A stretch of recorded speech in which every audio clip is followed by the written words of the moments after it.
There is a peculiar silence that lives between broadcast frequencies. A thin, crackling hush that never quite goes away. Kara Delaney, host of the late-night podcast Parallax, a cult favorite among insomniac true crime addicts, had spent years chasing that hush. She believed every cold case, every half-heard confession, every whispered emergency call was hiding in the static, waiting for someone to listen hard enough. On the night our story begins, the hush finally answered. Back. A cardboard box, old and water-stained, sat outside Kara's apartment door. No postage, no return label, just her name scrawled in jittery ballpoint. Kara. Inside were 7 cassette tapes, each wrapped in wax paper, each numbered with a red grease pencil. Tapes in an age of cloud drives and lossless WAV files. The sort of relics you find in estate sale junk boxes, or in evidence lockers long since forgotten. She felt it at once, the thrill of discovery and the dread of trespass. Because cassettes don't ping servers or leave digital breadcrumbs, they hide things, and what's hidden is either sacred or profane. Kara fetched her vintage Tascam deck, clicked in tape 1 and pressed play. A rust-void hiss filled the room. Then a woman's voice, blurred, metallic, began to speak. I remember the angle of the sun on his teeth, the color of marrow on the driveway, the sound the hammer made after the second swing. Kara froze. She recognized that murder. The unsolved Hillingsley hammer case, 1994. The killer had never been found, and here was a stranger reciting details never released to the press, but the voice wasn't quite a voice. It fluttered, warped, doubled back on itself, as though the tape were 2 layers out of sync. Half confession, half distorted echo. When it ended, Kara ejected the cassette and stared at its spool. The brown ribbon coiled like a dead snake.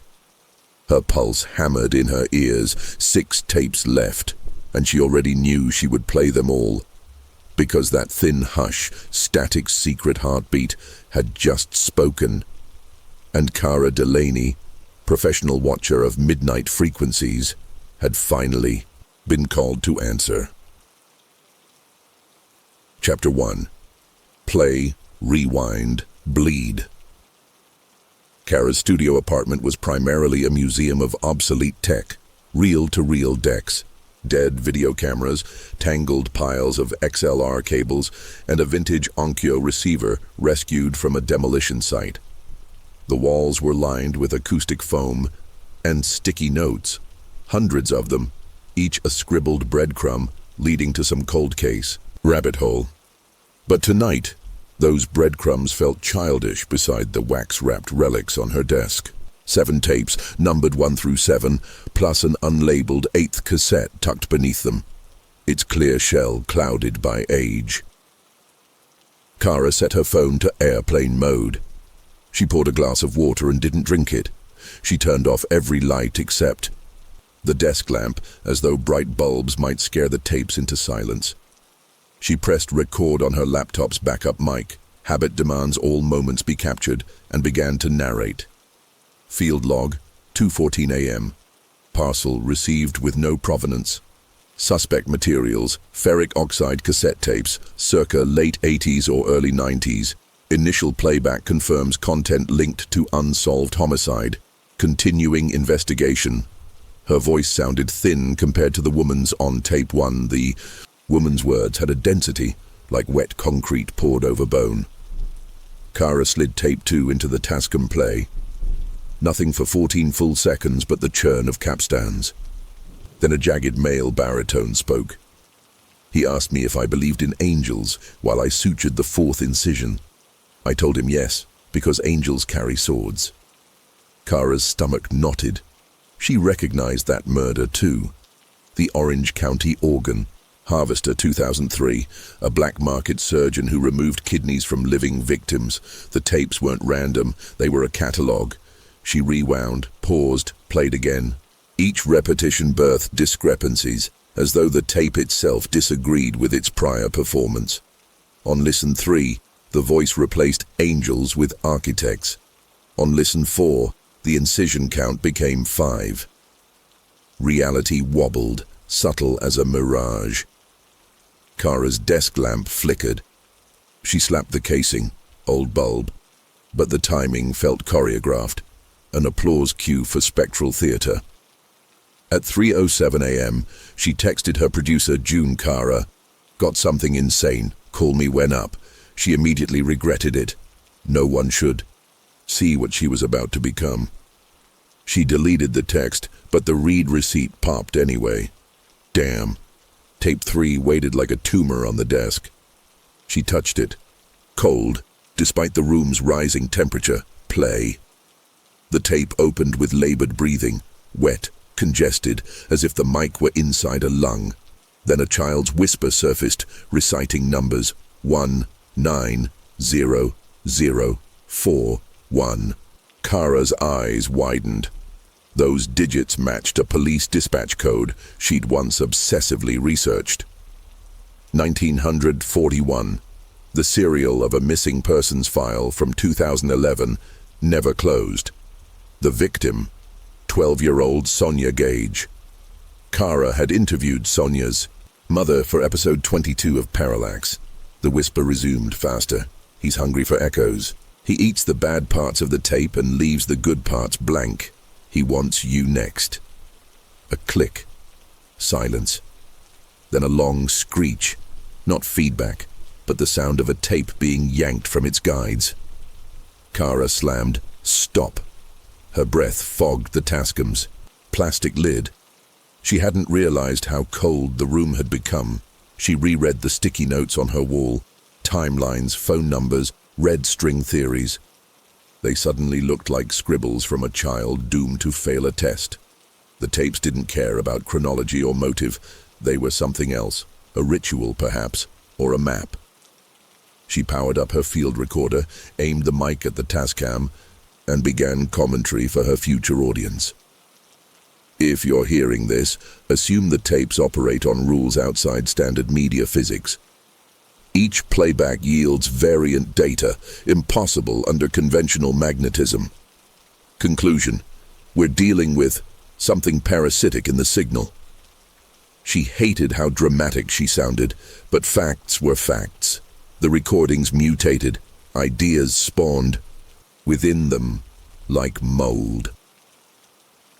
A soft knock rattled her door. Kara flinched so hard, the Tascam thunked off the desk. Another knock. 3 quick taps. She peeked through the peephole. The hallway was empty. Yet orange sodium light from the stairwell strobed, synchronized with her heartbeat. When she turned back, tape 4 was no longer on the desk. Her mind stuttered. Had she misplaced it? She searched drawers, under notebooks. Then the Tascam's record light blinked. It was taping. She pressed stop playback. I never needed 4. 4 is just 2 deaths doubled. The voice was her own. Her nerves shattered in a tremor of ice. She ejected the cassette. The ribbon inside had twisted into a figure-8 knot, physically impossible without opening the shell. She felt watched, by the lamp's glow, by the sticky notes, by the hush inside the coils. The thin silence between frequencies had grown teeth. Ort AM. A siren wailed in the distance, Doppler shifting through the cracked window. Kara pressed save on her laptop. The wavy file timestamped itself, indifferent to terror. She should call June, should burn the tapes, should at least open a window and scream. Instead, she opened a fresh notebook and drew a grid. 7 squares for 7 tapes, a final blank for the unlabeled one. She noted the homicide, matches, and wrote variable beside each. Her pen refused the next letter. Ink dry. She shook it hard. A bead of black splattered the page, then curved, spiraled, forming a crude spiral, like a whirlpool sucking meaning into itself. The pen fell from numb fingers. Kara realized she hadn't blinked in what felt like minutes. The air was thick, syrupy. Her reflection in the computer screen lagged behind her movements by half a second. She decided to test a theory. She cued tape 1 again, ready to compare the monologue to her memory. Play. No voice. Only a low, rhythmic thump, like a heartbeat recorded in a cathedral. Her laptop screen flashed audio device conflict. The waveform in Audacity rippled, spelling letters across the timeline. Kill. Kara. She yanked the USB cable. The warning vanished. But the Tascam kept playing, even with its cord unplugged from the wall. Impossible. No batteries installed. The heartbeat grew louder. Kara slammed, "Stop, eject." Nothing happened. She slapped the lid.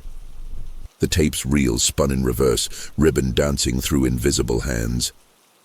She grabbed scissors and severed the RCA leads to her monitor speakers. Still the heartbeat boomed, now vibrating the windows.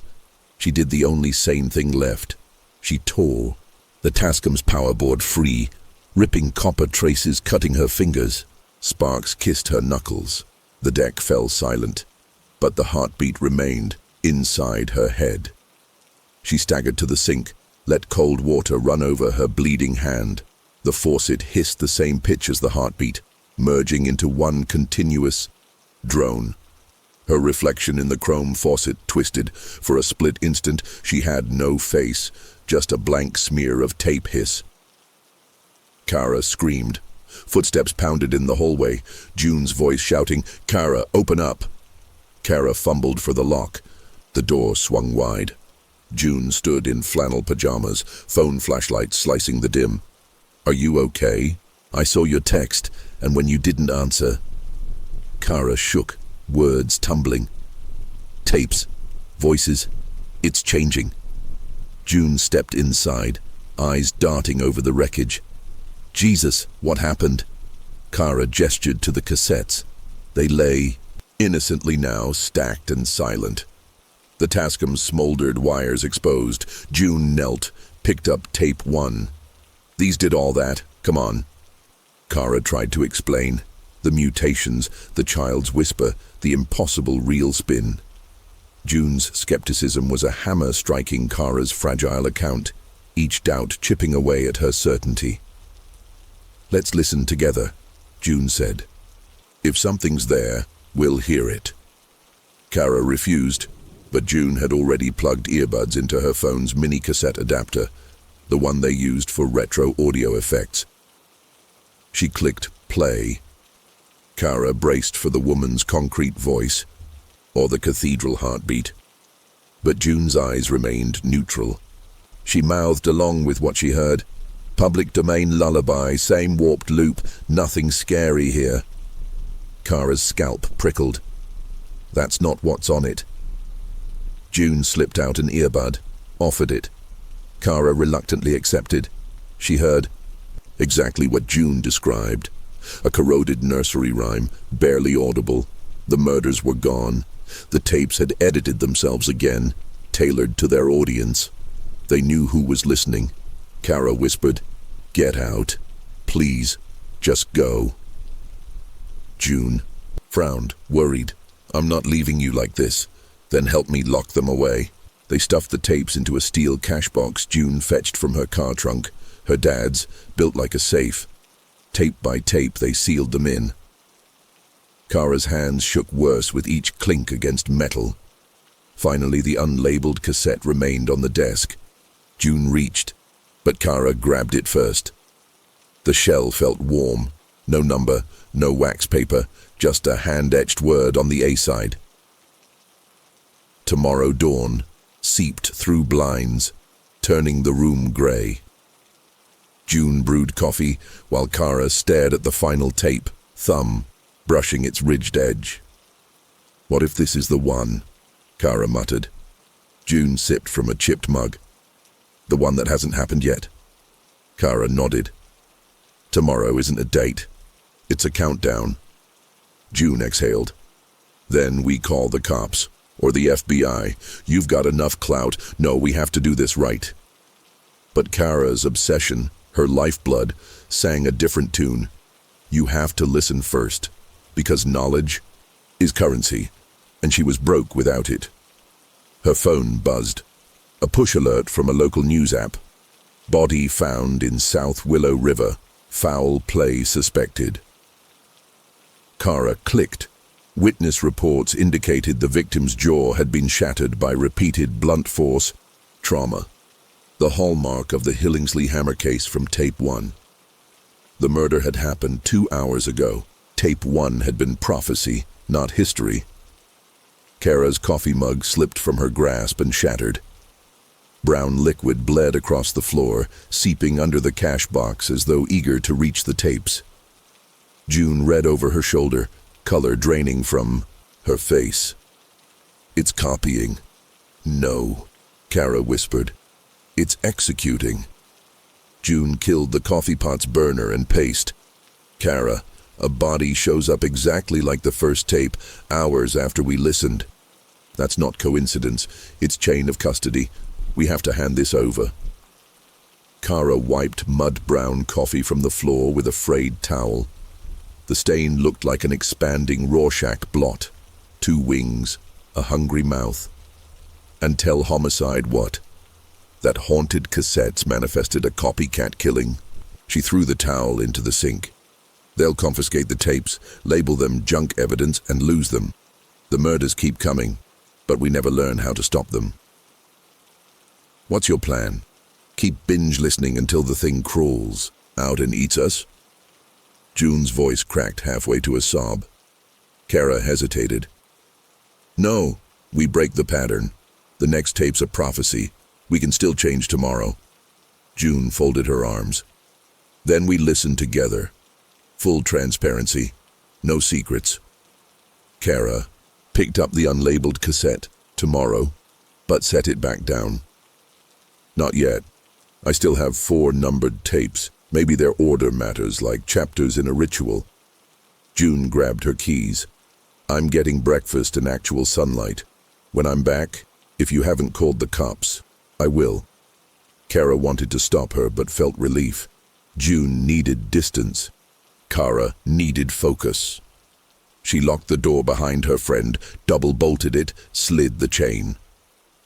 The apartment hummed, as though the power grid itself were nervous.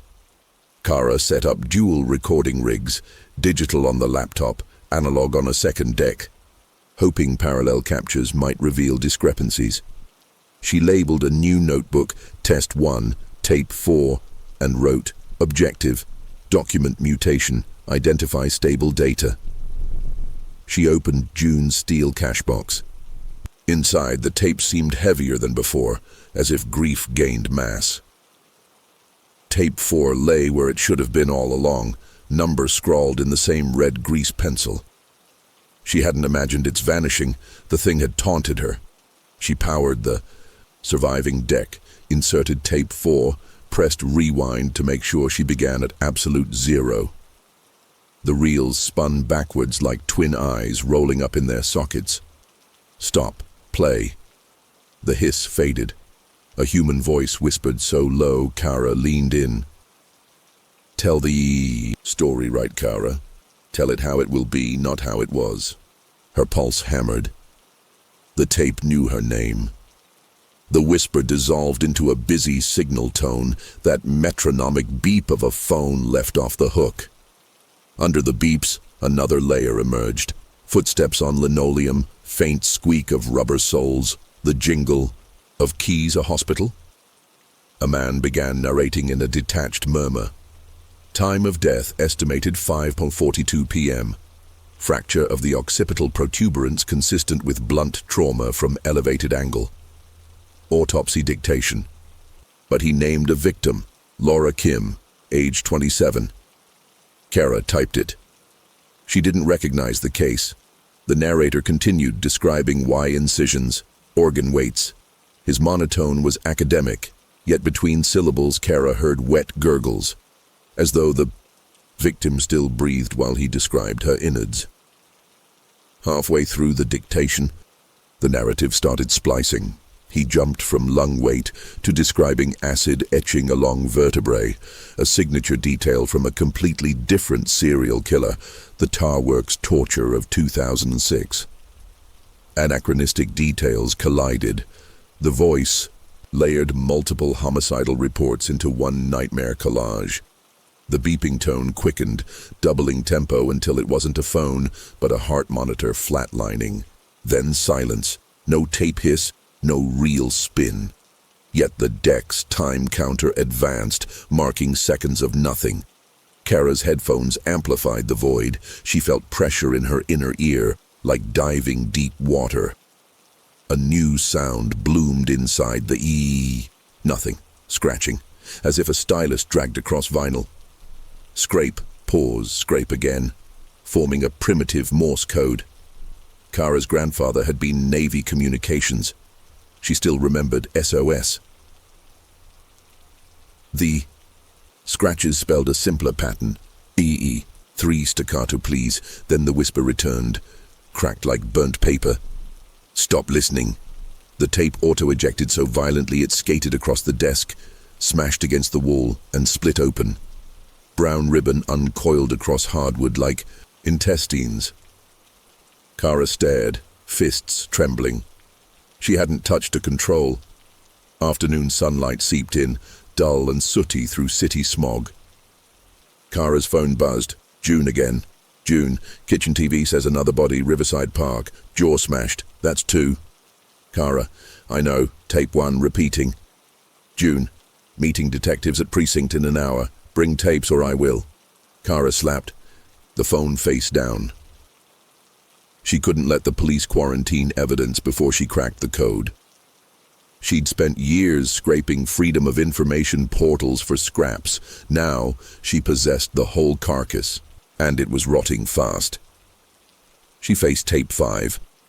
2 left before tomorrow. Something instinctive told her the unnumbered cassette would only make sense after all numbered ones played.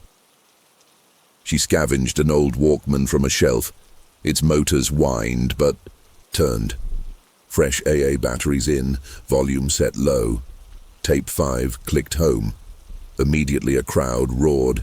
Stadium ambience, whistles, air horns. Kara frowned. Sportscast. The announcer's voice materialized, echoey. Top of the 9th, bases loaded and he drills it down the line. The crack of a bat. Cheering. But the cheer kept rising past human lung capacity, elongating, into a single monstrous vowel. Ah! Shifting pitch like a siren.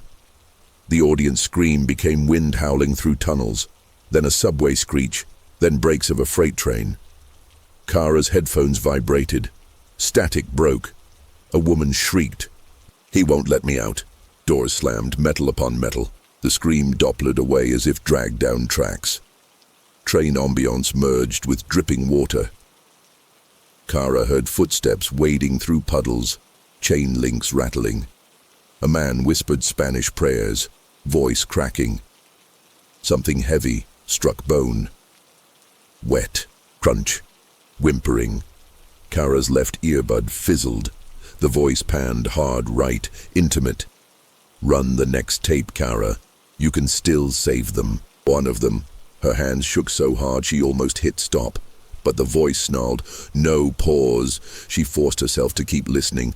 The right channel whisper gave coordinates. 39, 7420 degree N, 104.9915 degree W, Denver. Kara scribbled, drips, turned to rain. Thunder rolled in reverse, lightning flash without thunder. Then, abruptly, carnival music, a calliope playing Pop Goes the Weasel with broken notes. Children laughed, but the laughter slowed to graveyard moans. Tape 5 ended not with a click but a sigh. Her own exhalation fed back, though she hadn't spoken. She rewound, intending a second pass, but the ribbon snagged. The Walkman coughed and expelled black dust, coating her fingers. Oxide layer scraped off, the tape had self-destructed. Kara checked the coordinate on her laptop. Downtown Denver rail yard, abandoned maintenance tunnels beneath Union Station, infamous among urban explorers. She opened a browser for Denver news, breaking. Unidentified female found in service tunnel, foul play, time-stamped 45. Minutes prior, Cause of death undisclosed. She dry heaved. Tape 5 had narrated real-time murder. Her eyes drifted to tape 6. The number bled slightly. Grease pencil still wet despite decades-old cassette. She licked her thumb, rubbed. Fresh pigment. The tapes were writing themselves now. Her front door rattled. 3 forceful knocks. June? No. June would text first. Kara crept to the peephole, a uniformed figure outside, NYPD Blues, but precinct was 10 blocks away. Why send beat cops? Kara Delaney. Male voice, deep, muffled through the door. We need to ask you a few questions. She didn't answer. Something about his silhouette felt wrong. The shoulders too broad, neck too thin like stacked parts that didn't match. Kara, he repeated, this is about your friend June Carroll. Kara's guts knotted. She cracked the chain. A millimeter. June's fine. She just texted me. Silence. Then the voice at the door said, in a higher register, June's voice exactly, Kara, please let me in. They won't let me go unless... Kara slammed the door shut, slapped the bolt back. You're not June. Footsteps retreated. Down the hall, a door opened and shut, but nobody crossed the corridor cam's field of view. Kara checked the monitor feed. Just static. When clarity returned, the hall was empty. She sagged against the wall, breath sawing. Her phone rang. Unknown number. She almost ignored, but instinct answered. A hollow digital tone spoke. You record deaths. I am recordings. Kara felt temperature drop 10 degrees. Finish the set, or I'll take the shortcut and make you the pilot episode. The line clicked dead. She opened June's steel cash box. Tape 6 waited. Tape 7, and then tomorrow. With shaking hands, she placed tape 6 in the Walkman. Before pressing play, she set her DSLR on video record, pointed at herself. If she died, evidence might survive. She pressed play. A single sustained piano chord, middle C, rang, reverberating into infinity. Under the resonance, a chorus whispered, layering hundreds of voices reading police reports, 911 transcripts, news bulletins, all at once unintelligible. The chord bent, warbled, slipped microtones becoming nausea in sound. Kara's vision tunneled. Her eyes vibrated in their sockets. She tasted copper. Suddenly, the audio cut to pristine silence, followed by her own voice, recorded hours earlier when she'd said, "We break the pattern." But the sentence continued past what she'd spoken. We break the pattern by listening to the final tape alone. Her recorded self laughed, a chilling scoff she'd never made. Then, June dies if you disobey. Kara ripped the earphones free. Her ears rang. She lifted the Walkman. Tape reels still turned, though. Stop was depressed. She popped the battery door. The AAs were molten wax puddles, yet the motors spun. She hurled the device into the stainless sink. It hissed on contact like branding iron to flesh, steam spiraling. Plastic bubbled, releasing burnt oxide stench. She doused it with water, but the sink's faucet spat only dry air. No water, though the main line had flowed minutes ago. The apartment itself was unraveling. Sirens approached outside. Police. Ambulance. Kara peeked from 7th floor window. The street below was empty of vehicles. Sirens blared, yet no source appeared. Audio hallucination piped in by the entity. She realized June was truly in danger. Whether entity or flesh copy, something had intercepted her friend. The police meeting. They'd never arrive. Kara needed out, needed daylight. She stuffed tape 7 and tomorrow into a padded mailing envelope, scrawled June's address. On the U, label she wrote, deliver if I disappear, play only with others present.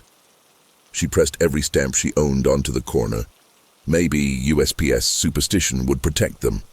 She cracked her door, hallway silent. She slipped toward the stairs. Halfway down, a cassette ribbon snaked across the step, tripwire thin. She stopped. More ribbons draped banister posts like spider silk.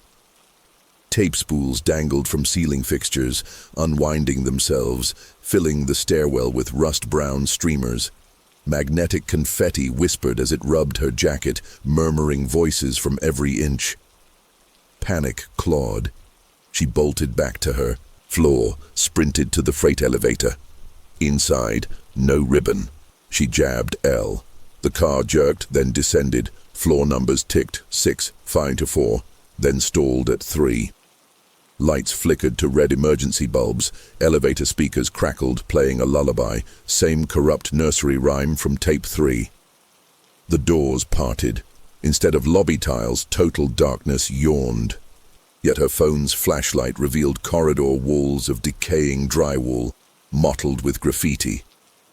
"Play me" repeated in dripping black paint. A thin rectangle of light pulsed at the corridor's far end. The shape of a cassette window. Kara backed into the elevator and stabbed closed door. Nothing happened. The buttons were dead plastic. The corridor breath exhaled a gust smelling of warm oxide and blood. She stepped out, envelope clutched tight. The elevator doors slid shut behind with quiet finality, leaving Kara in the cassette corridor. Some impossible sub-basement spliced into reality. She whispered to the empty hall, "Okay, one more. Tape." Tape 7 in her pocket felt like a live animal, twitching. She advanced toward the blinking cassette window of light, deeper into Chapter 1's nightmare. The corridor swallowed Kara in a hush, thick as felt. Every step sank into dust that looked suspiciously like the gray shavings you brush from a cassette head. The walls pulsed, a low flutter, as if the sheetrock itself were running beneath some gigantic capstan. Halfway down, she spotted a payphone. Bolted to the wall, the receiver dangled, cord frayed. Across its metal face, someone had etched the digits she had just heard on tape: 539, 7420, 104, 9915 below the numbers, a single phrase in crimson, Sharpie, "Here," and obey. Kara's chest tightened. She pressed on. At the corridor's dead end sat a pedestal, fashioned from stacked reel-to-reel cases, spray-painted matte black. On top waited an old shoebox cassette deck with cracked VU meters. Over its speaker grill, the unit's brand, Praysonic, had been scratched out and overwritten with red grease pencil, Personic. A single tape gleamed in the deck door, 7. Kara slid the padded mailing envelope under one arm, braced herself, and thumbed the play button. A thunderclap of silence hit. For 3 seconds, nothing but the sub-audible hum of her own blood. Then, recording marker, subject, June Carroll, time of death, 7:13 p.m. tomorrow. Cause, exsanguination due to bilateral carotid laceration. Witness, Kara Delaney. The voice was synthetic, her laptop's text-to-speech engine. Kara's knees buckled. "No." Static surged until it formed words. Whispers braided into multi-voiced chant. Swap the tape. Change the fate. Listen twice. Seal the price. The chant looped, tempo climbing. Kara shut her eyes, fighting vertigo. Memories flashed. Not past, but possible future. June bound to a chair, her throat opened by a shard of chrome cassette shell. Kara kneeling, hands slick with blood, microphone still rolling. She slammed stop, but the button jammed. The deck kept running. Ribbon spooled out, threading through the air, weaving around Kara's wrists like manacles. The chant warped into June's pleading voice, "Tell my story right, Kara, or tell it wrong and bury me." Kara snatched the padded envelope, ripped it open. Tomorrow lay inside. She yanked tape 7 from the deck, its reels still spinning though disconnected, and crammed tomorrow into the slot. For a breath the reels hesitated, unsure which reality to obey. Then they accepted the swap and started to spin. Everything went black. Sound returned first. Wind over open water, gulls crying, ropes creaking. Kara's eyes adjusted. She was on a fog-choked pier at dawn. Her Brooklyn apartment, the corridor, all gone. A child stood 10 feet away, holding a pocket-sized cassette recorder. The girl's face shifted. One instant, Sonia Gage, the missing. Child from tape 3. The next, Laura Kim from tape 4's morgue notes. They blurred, cycling through every victim named. The child pressed play on her recorder. Kara heard her own voice. Older, gravel rough. Tomorrow never comes. It just records over today. The girl stepped aside, revealing June, alive, bound to a piling, ropes soaked by tide. A rusty utility knife lay on the dock between Kara and her friend. Voiceover Kara continued. A story needs an ending. One more tape, one more life. The child extended the recorder toward Kara, offering it. Choose, she whispered. Kara's fingers brushed the device, its plastic warm like living skin. Inside, a fresh cassette awaited, label blank. Never recorded, yet. She understood. Record a confession now, sacrifice herself. And June walks free, refuse, and June's throat opens at 7:13 p.m., while the entity spins Kara's grief into the final episode. June met her gaze, eyes brimming. Kara, don't let it win. Kara lifted the recorder, thumb hovering over the red REC button. The gulls fell silent, even the waves seemed to hold their breath. She pressed record. Static swallowed the scene. Kara jerked awake on her apartment floor, drenched in sweat. The shoebox deck was gone. So were tape 7 and tomorrow. Only the melted Walkman husk remained in the sink, still hissing a faint tuning noise like distant surf. Her phone chimed. Push alert. Breaking. Unidentified woman found on Brooklyn Pier. Carotid injury suspected. Timestamp. 7:14 p.m. Today. She checked the clock. 8:02 p.m. She'd lost hours. An attached photo loaded.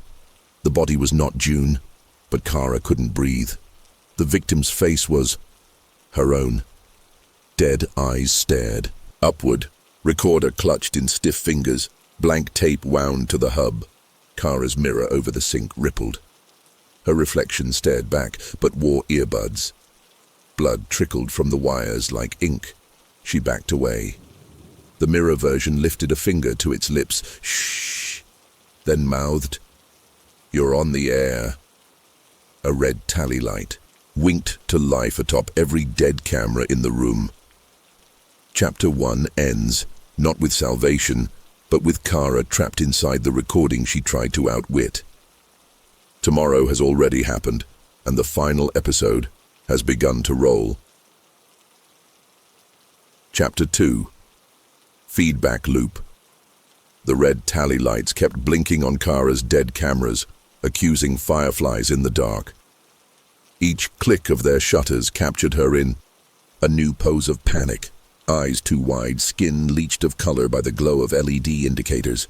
She staggered across the floor, knocking over light stands, but every toppled tripod somehow landed upright again, reset by unseen hands whenever she blinked. Her apartment had become a looping set. Wherever she stepped, she heard the soft clatter of tape reels turning, though the tapes themselves were gone. The sound seemed to live in the walls now, threaded through copper wiring like an infection in veins. She tried the sink again. This time water flowed, but it gurgled out, smelling of warm iron and old magnetic oxide.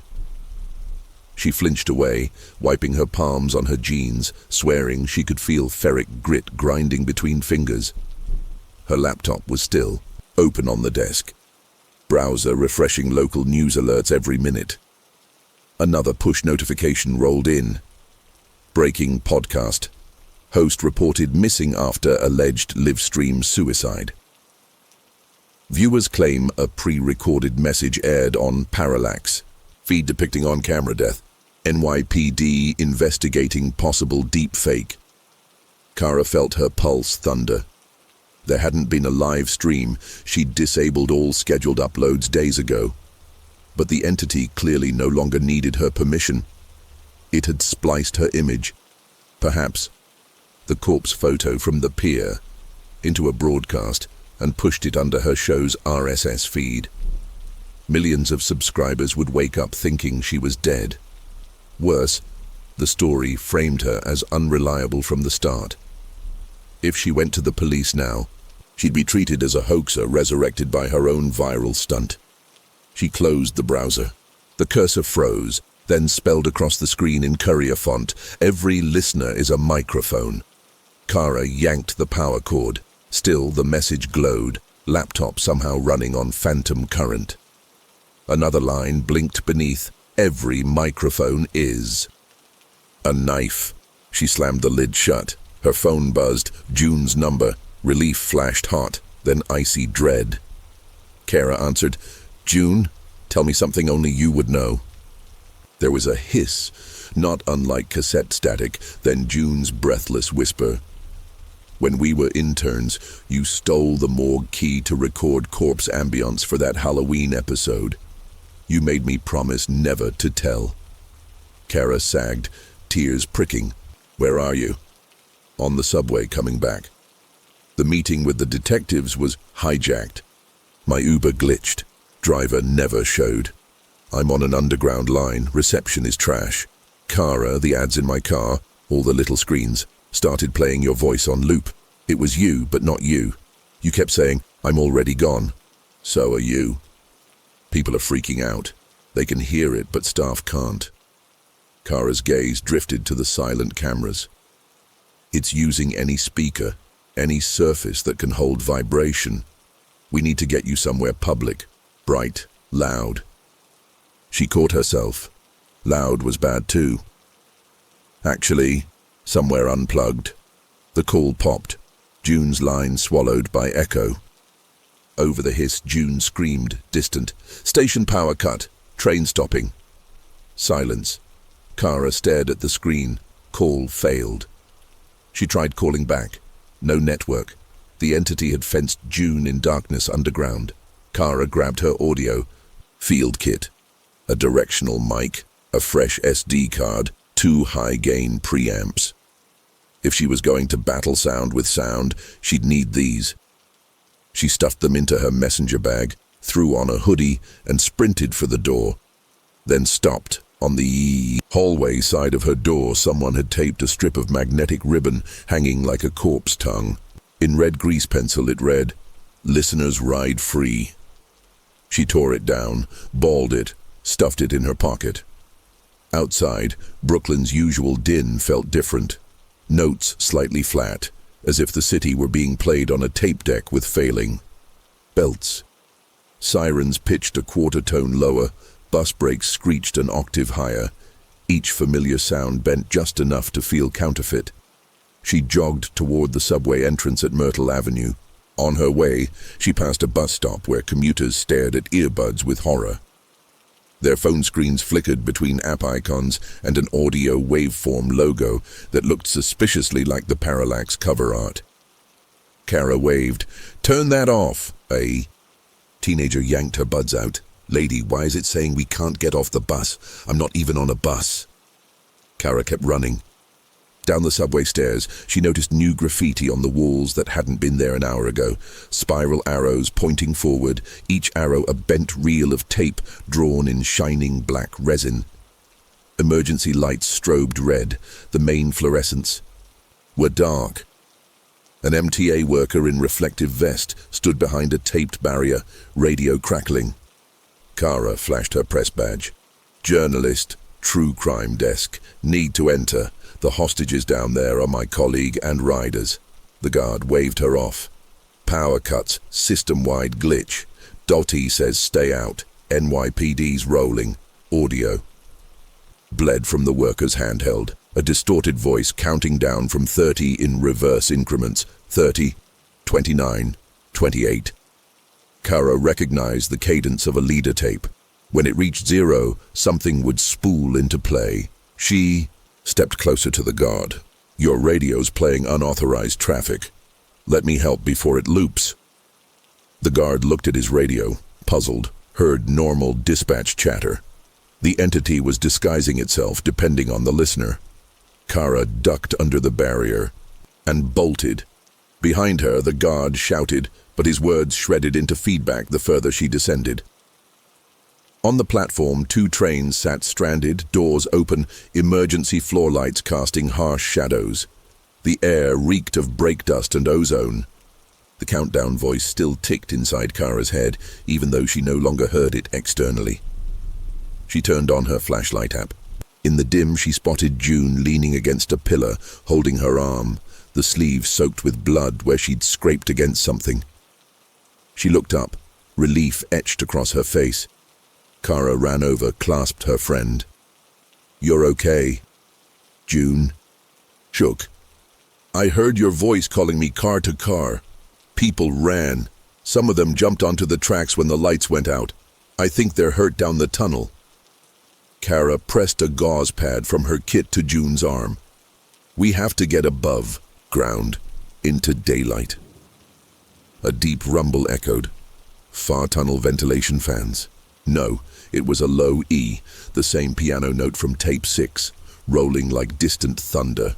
June's eyes widened. "It's coming back." Kara steered her toward the stairs, blocked by a turnstile jammed with ribbon. She cursed, pulled a pair of EMT shears from her bag, hacked through the tangle. The ribbon writhed, wrapping her wrist, recording heat like a snake sensing prey. She sliced it free, but the oxide left black smears that smoked on her skin. They clambered up toward the mezzanine. At the top, a bank of dead TV screens flickered to life. Kara's own face appeared, only the eyes were reel hubs spinning. "Don't fight the tape," the screen Kara rasped, voice overlaid by 1,000 whispers. "Every skip is a scar, every scar is music." June hurled a trash bin at the monitors, glass shattering. Sparks fell like hellish snow. Kara led her friend through an exit gate, into the station mall. There they met a crush of passengers, huddled beneath the skylights, some weeping, some filming on phones. A man in a suit clutched his earbuds, screaming, "I don't want to record. I don't want his story." Kara climbed onto a bench, shouted, "Take out every battery, turn off every speaker. Sound is the weapon."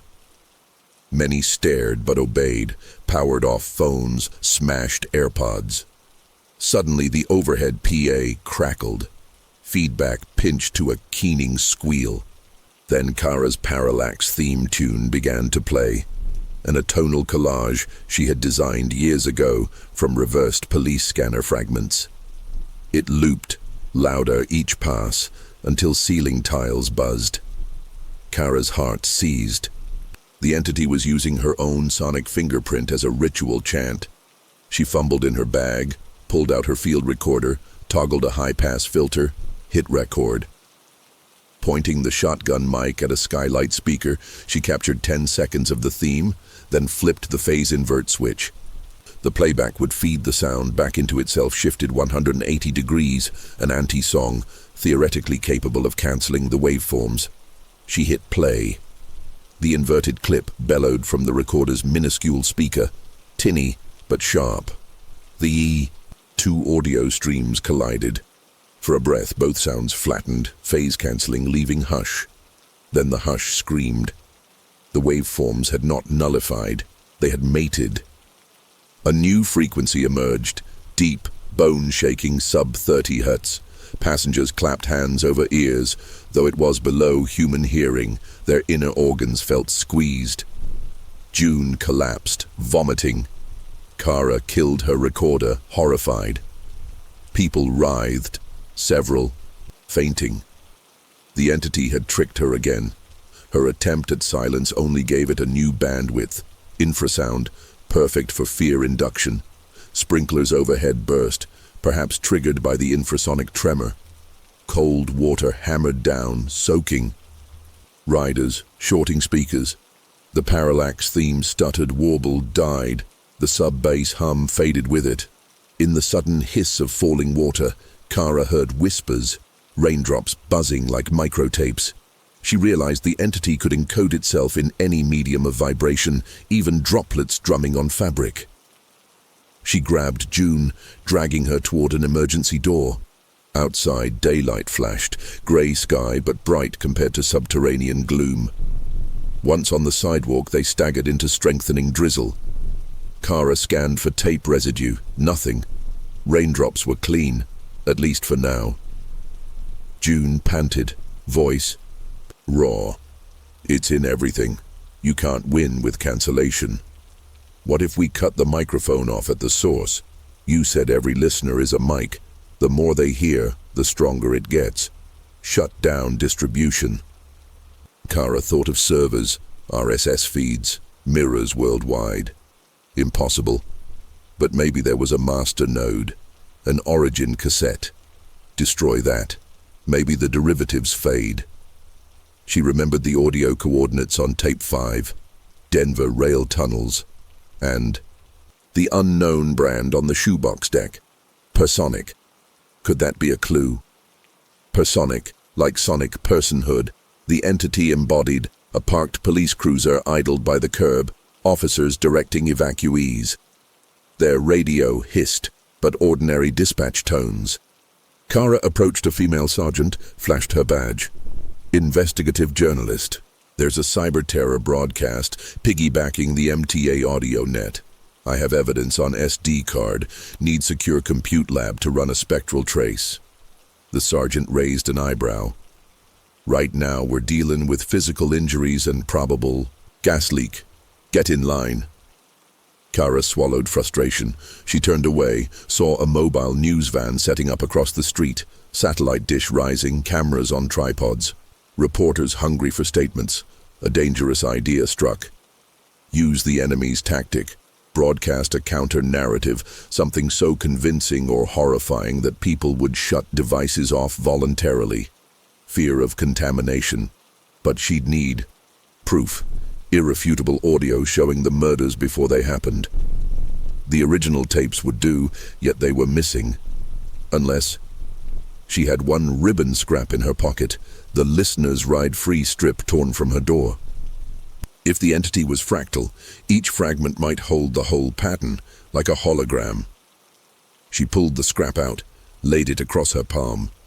In daylight it looked ordinary, brown plastic shimmer. But when she held it to her ear, she faintly heard, breathing. Kara? June touched her shoulder. Let's find a real lab. NYU Media Arts Building is 10 blocks. You lectured there once. They'll let us in. Kara nodded, pocketed the ribbon. We run spectral on this. If we map the modulation, we might discover a null frequency, something the entity can't. Occupy. June managed a weak laugh. We're gonna kill a ghost with math. Exactly. They hurried north, weaving through siren-clogged streets. Kara noticed ads on bus shelters glitching.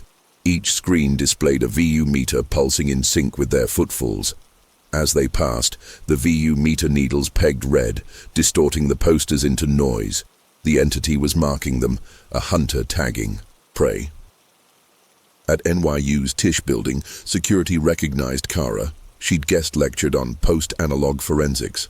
The guard waved them upstairs to the recording studios. Inside Studio B, racks of pristine gear hummed.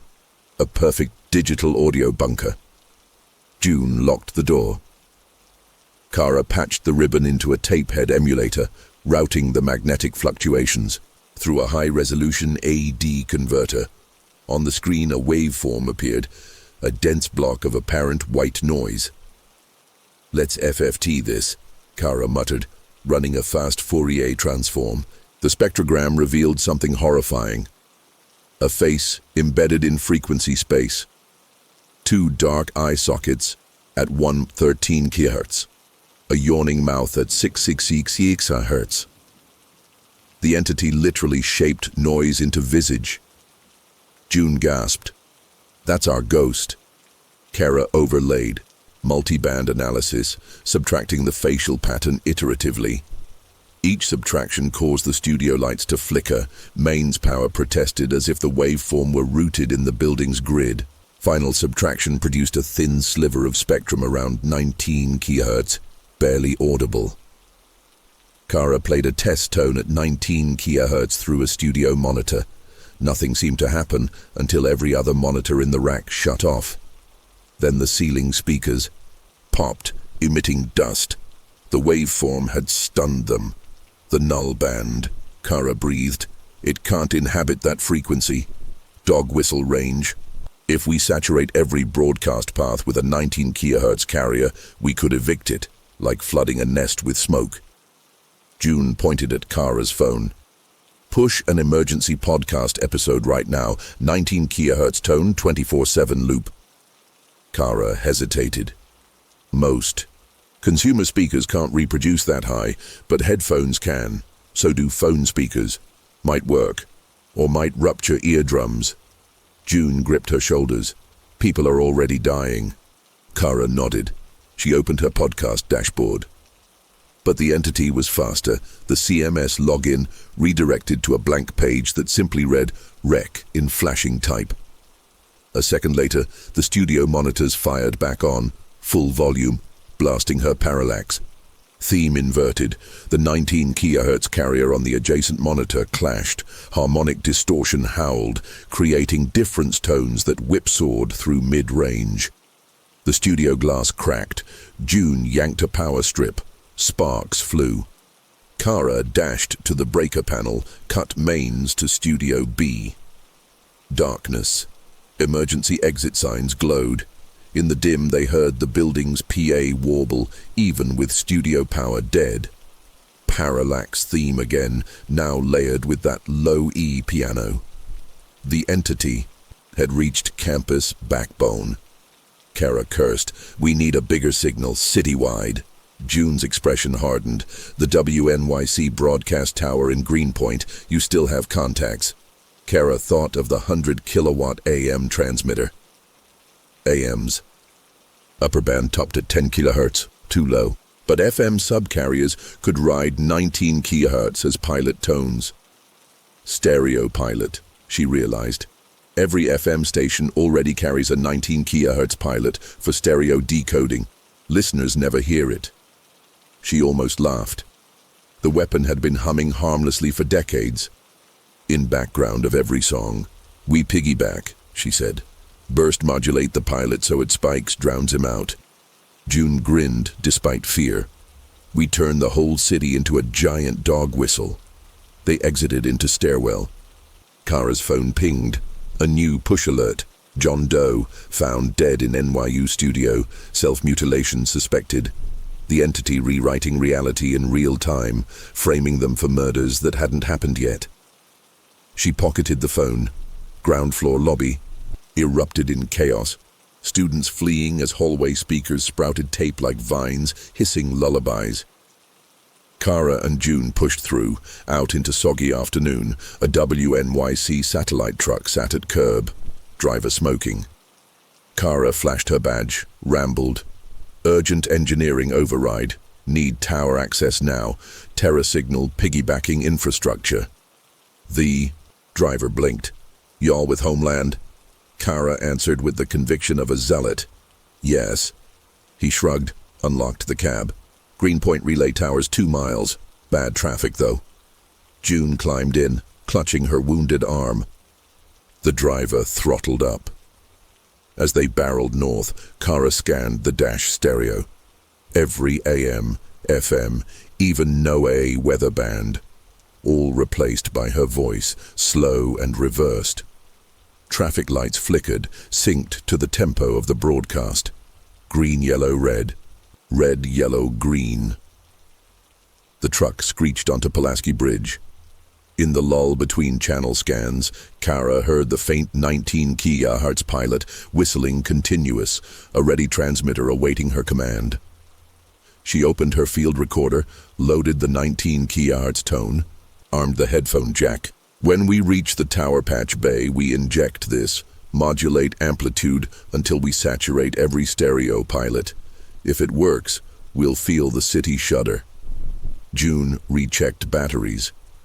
And if it exorcises him? Kara swallowed. Then the murders. Stop. No more copies. June's eyes darkened. And your corpse at the pier. Either overwritten or I join it. June squeezed Kara's hand. Then let's write the right ending.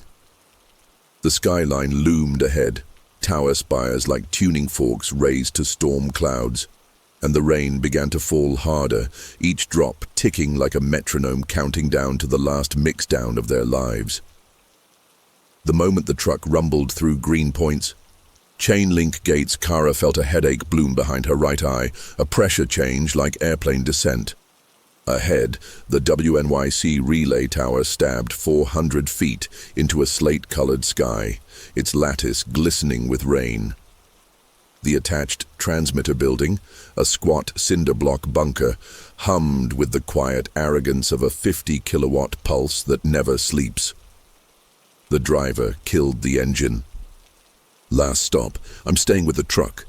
Feds or not, I want plausible deniability. Kara and June sprinted through puddles to the steel door. Kara pounded the intercom. A crackled voice answered. Station's closed. Grid interference. No guests. She pressed her badge to the camera. FCC Emergency Field Team. We have the mitigation key. She hoped jargon would bluff. A long pause, then a buzzer. The door clicked. Inside, fluorescent lights buzzed above racks of vintage Gates transmitters, bronze giants exhaling warm ozone. At the far wall, a lone engineer, mid-60s, ponytail, Pink Floyd tour hoodie, stared at a spectrum analyzer scrolling gibberish. Which field office did you say? He asked. Kara brushed past. This isn't terrestrial RFI. It's psychoacoustic modulation. We need your stereo pilot feed. He blinked. You're the Parallax host. Kara froze. Her own name felt like a warrant. Not important. Where's the SCA injection panel? He pointed to a patch-bay spaghetti of XLRs. What are you pumping? Subcarrier notch at 19 kilohertz. Continuous. She pulled her recorder, dialed the 19 kilohertz sign to 0 dB, plugged a balanced cable.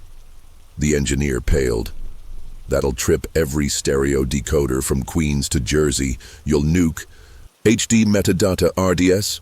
Exactly, Kara said. Short, surgical, 5-minute pulse. June checked her watch. And how many bodies stack in 5 minutes if we don't? The engineer swallowed, flicked a switch. Pilot feed routed. Kara hit play. The monitor speakers emitted no audible tone, just the faint hiss of converters. But every status LED on the racks spiked max red, then dimmed to steady orange. A distant hum pressed on inner ears like a barometric cliff. Even June winced, though she couldn't hear anything. Carrier locked, the engineer muttered. Whole city's whistling. For 3 heartbeats, the world outside the bunker went strangely quiet. No sirens, no horns, only rain. Kara felt the psychic hum that had pursued her all day recede like a migraine caught mid-throb. Then the tower lights flickered. A roar, half wind, half tape hiss raced down the mast. The racks vibrated, meters fluttered. On the analyzer, a black wedge, emptiness at 19 kilohertz, erupted with angry harmonics. The entity was fighting, sliding down the spectrum to escape the whistle. June pointed.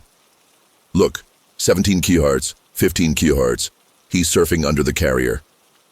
Kara punched keys, swept a modulation burst, 17 kilohertz, then 15, 13, each a spike-riding shotgun on the pilot.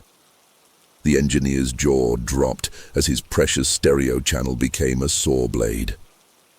Outside, transformer pops rattled windows, the city's rooftops bristling with rails of lightning as FM antennas overloaded.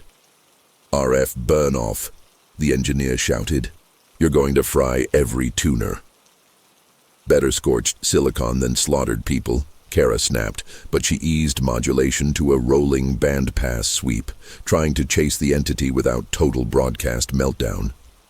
The analyzer's waterfall revealed a shape writhing in frequency space, like a centipede curling from 19 kilohertz down toward speech band.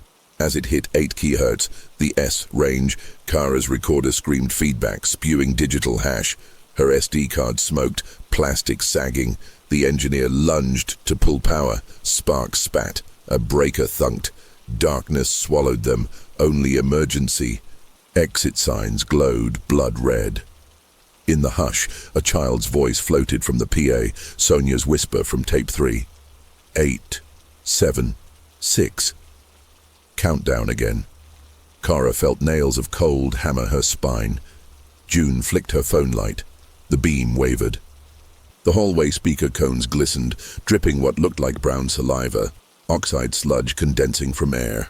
Strips of cassette ribbon squeezed through ceiling seams, dangling like shredded flags, weaving themselves into loose nooses.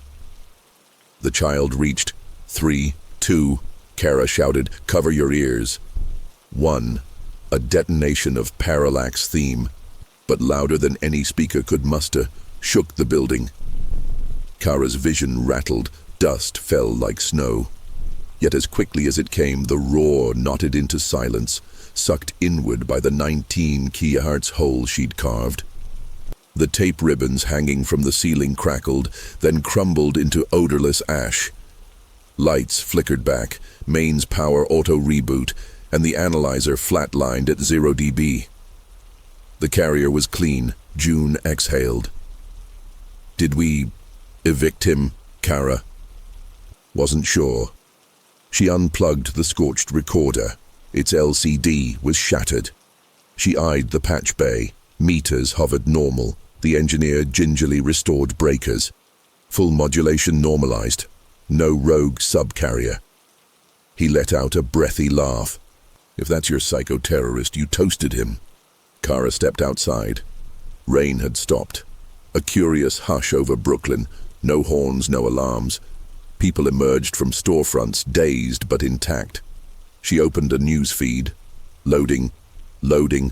Normal headlines returning.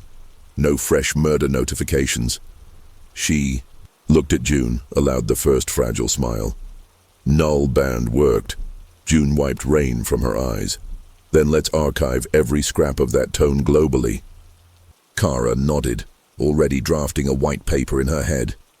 The 19 kHz exorcism. 24 hours later, the city seemed to awaken from bad anesthesia. Emergency rooms reported unexplained ear bleeds, but no new ritual homicides.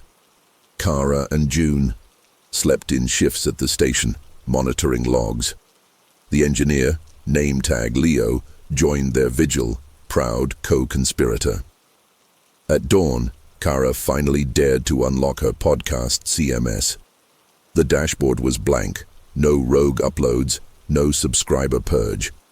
She prepped an emergency episode, a minute of silence bookended by the 19 kHz antidote barely masked beneath birdsong. Title: Signal to Noise. She clicked publish. The waveform uploaded, but before status could flip live, the CMS hiccuped. A pop-up. Unknown error. Duplicate file exists. Behind the alert, her audio replaced itself. Length: 0, 0, a 0-second file. She tried to delete. The button grayed out. Leo, peering over her shoulder, muttered, "Looks like your ghost left a cron job." Suddenly the file duration climbed, 001, 002, growing in real time, though she wasn't uploading. She clicked preview, a hiss. Then her own voice, exhausted. "Day 2, the whistle hurts him, but it hurts us too." Kara recoiled. That voice had not been recorded. It was her future self. On screen, the episode title changed from Signal to Noise to episode The Listener Inside. Duration counter spooled faster. Full hours. The entity was recording again, but this time from inside the FM tower, piggybacking. The 19 kHz lifeline she created. The null band was no longer a refuge. It was a Trojan horse. June whispered, "We fed it a bigger microphone." Kara's palms went cold. She closed the browser. Too late. Green live badge glowed. Every podcatcher in the world would auto-download the growing file. The entity was already inside earbuds globally, free to pitch shift down into audible range whenever it pleased. Leo cursed. Cutting STL link, he killed the studio to transmitter feed. Carrier dropped, City FM went mono, but podcast distribution was CDN cloud, unstoppable. Kara paced. Not enough to jam. We have to erase the master source, the architecture of recording itself. She remembered the corridor of tape in her apartment, dimensions stitched by the entity. That must be the hub, a negative space where recordings originate. She squared her shoulders. I need to go back through. June grabbed her. That corridor nearly killed you. It built itself around my studio. Around parallax. I'm the aperture. She met June's eyes. I'll pull the plug from the inside, but I need you topside, ready to flood the feed with white noise the second it dies, so no echo rushes back. June's voice trembled. I'm not leaving you. You have to. If I'm wrong, somebody needs to tell the story. June nodded slowly, tears brimming. Night had fallen by the time Kara reached her apartment building. The lobby was empty, power flickering. She climbed 7 flights. The hallway smelled of ozone and rust. At her door, a ribbon of fresh cassette. Tape fluttered, forming words. Welcome home. She pushed inside. Her studio was a cathedral of spooled tape. Walls vanished behind looping ribbons stretched in impossible geometries, glimmering like spider silk. In the center, the shoebox deck, Personic, sat on a pedestal of warped tape reels. Its VU meters glowed sickly green. Kara stepped forward. The ribbons parted, guiding her. She put on her field headphones. Dead, no batteries. But they hummed, with bone conduction vibrations, carrying the entity's breath. She addressed the darkness. You're a parasite built from echoes, but echoes die in an anechoic chamber.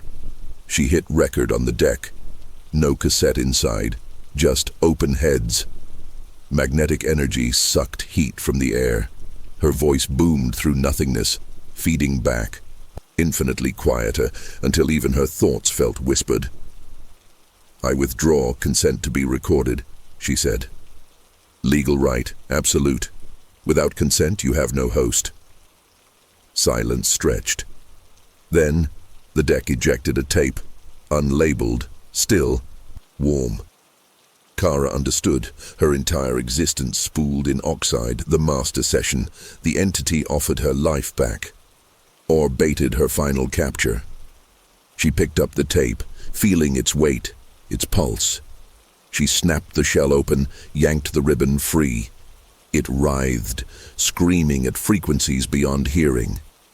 She stuffed the coil into her metal sink, grabbed a can of lighter fluid she kept for contact cleaning, drenched the ribbon. A click, spark wheel of a Zippo.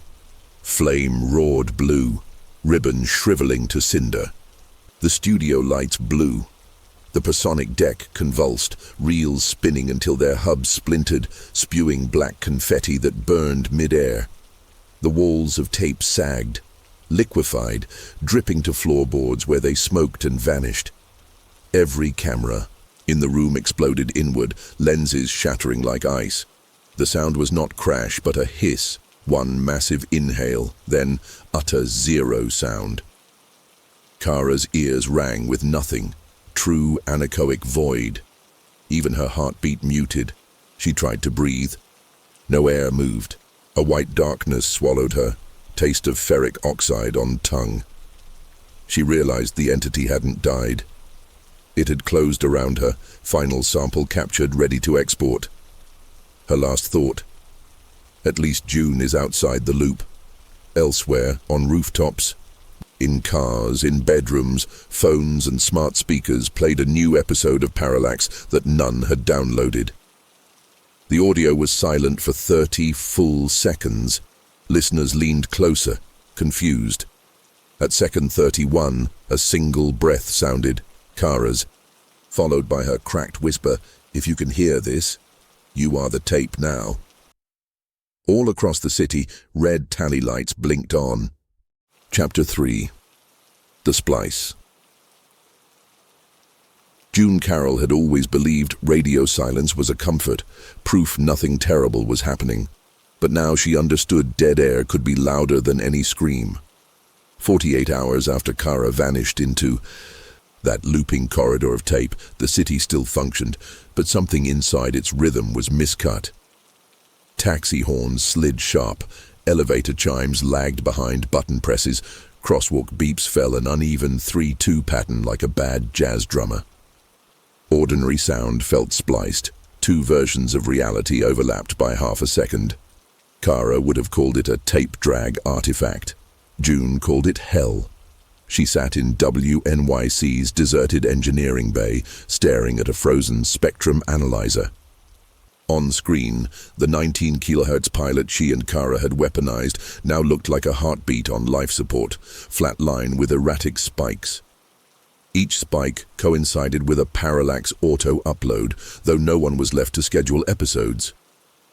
The show had become a self-editing organism, vomiting new files that contained only silence. Silence that ate CPU cycles, bandwidth, sleep.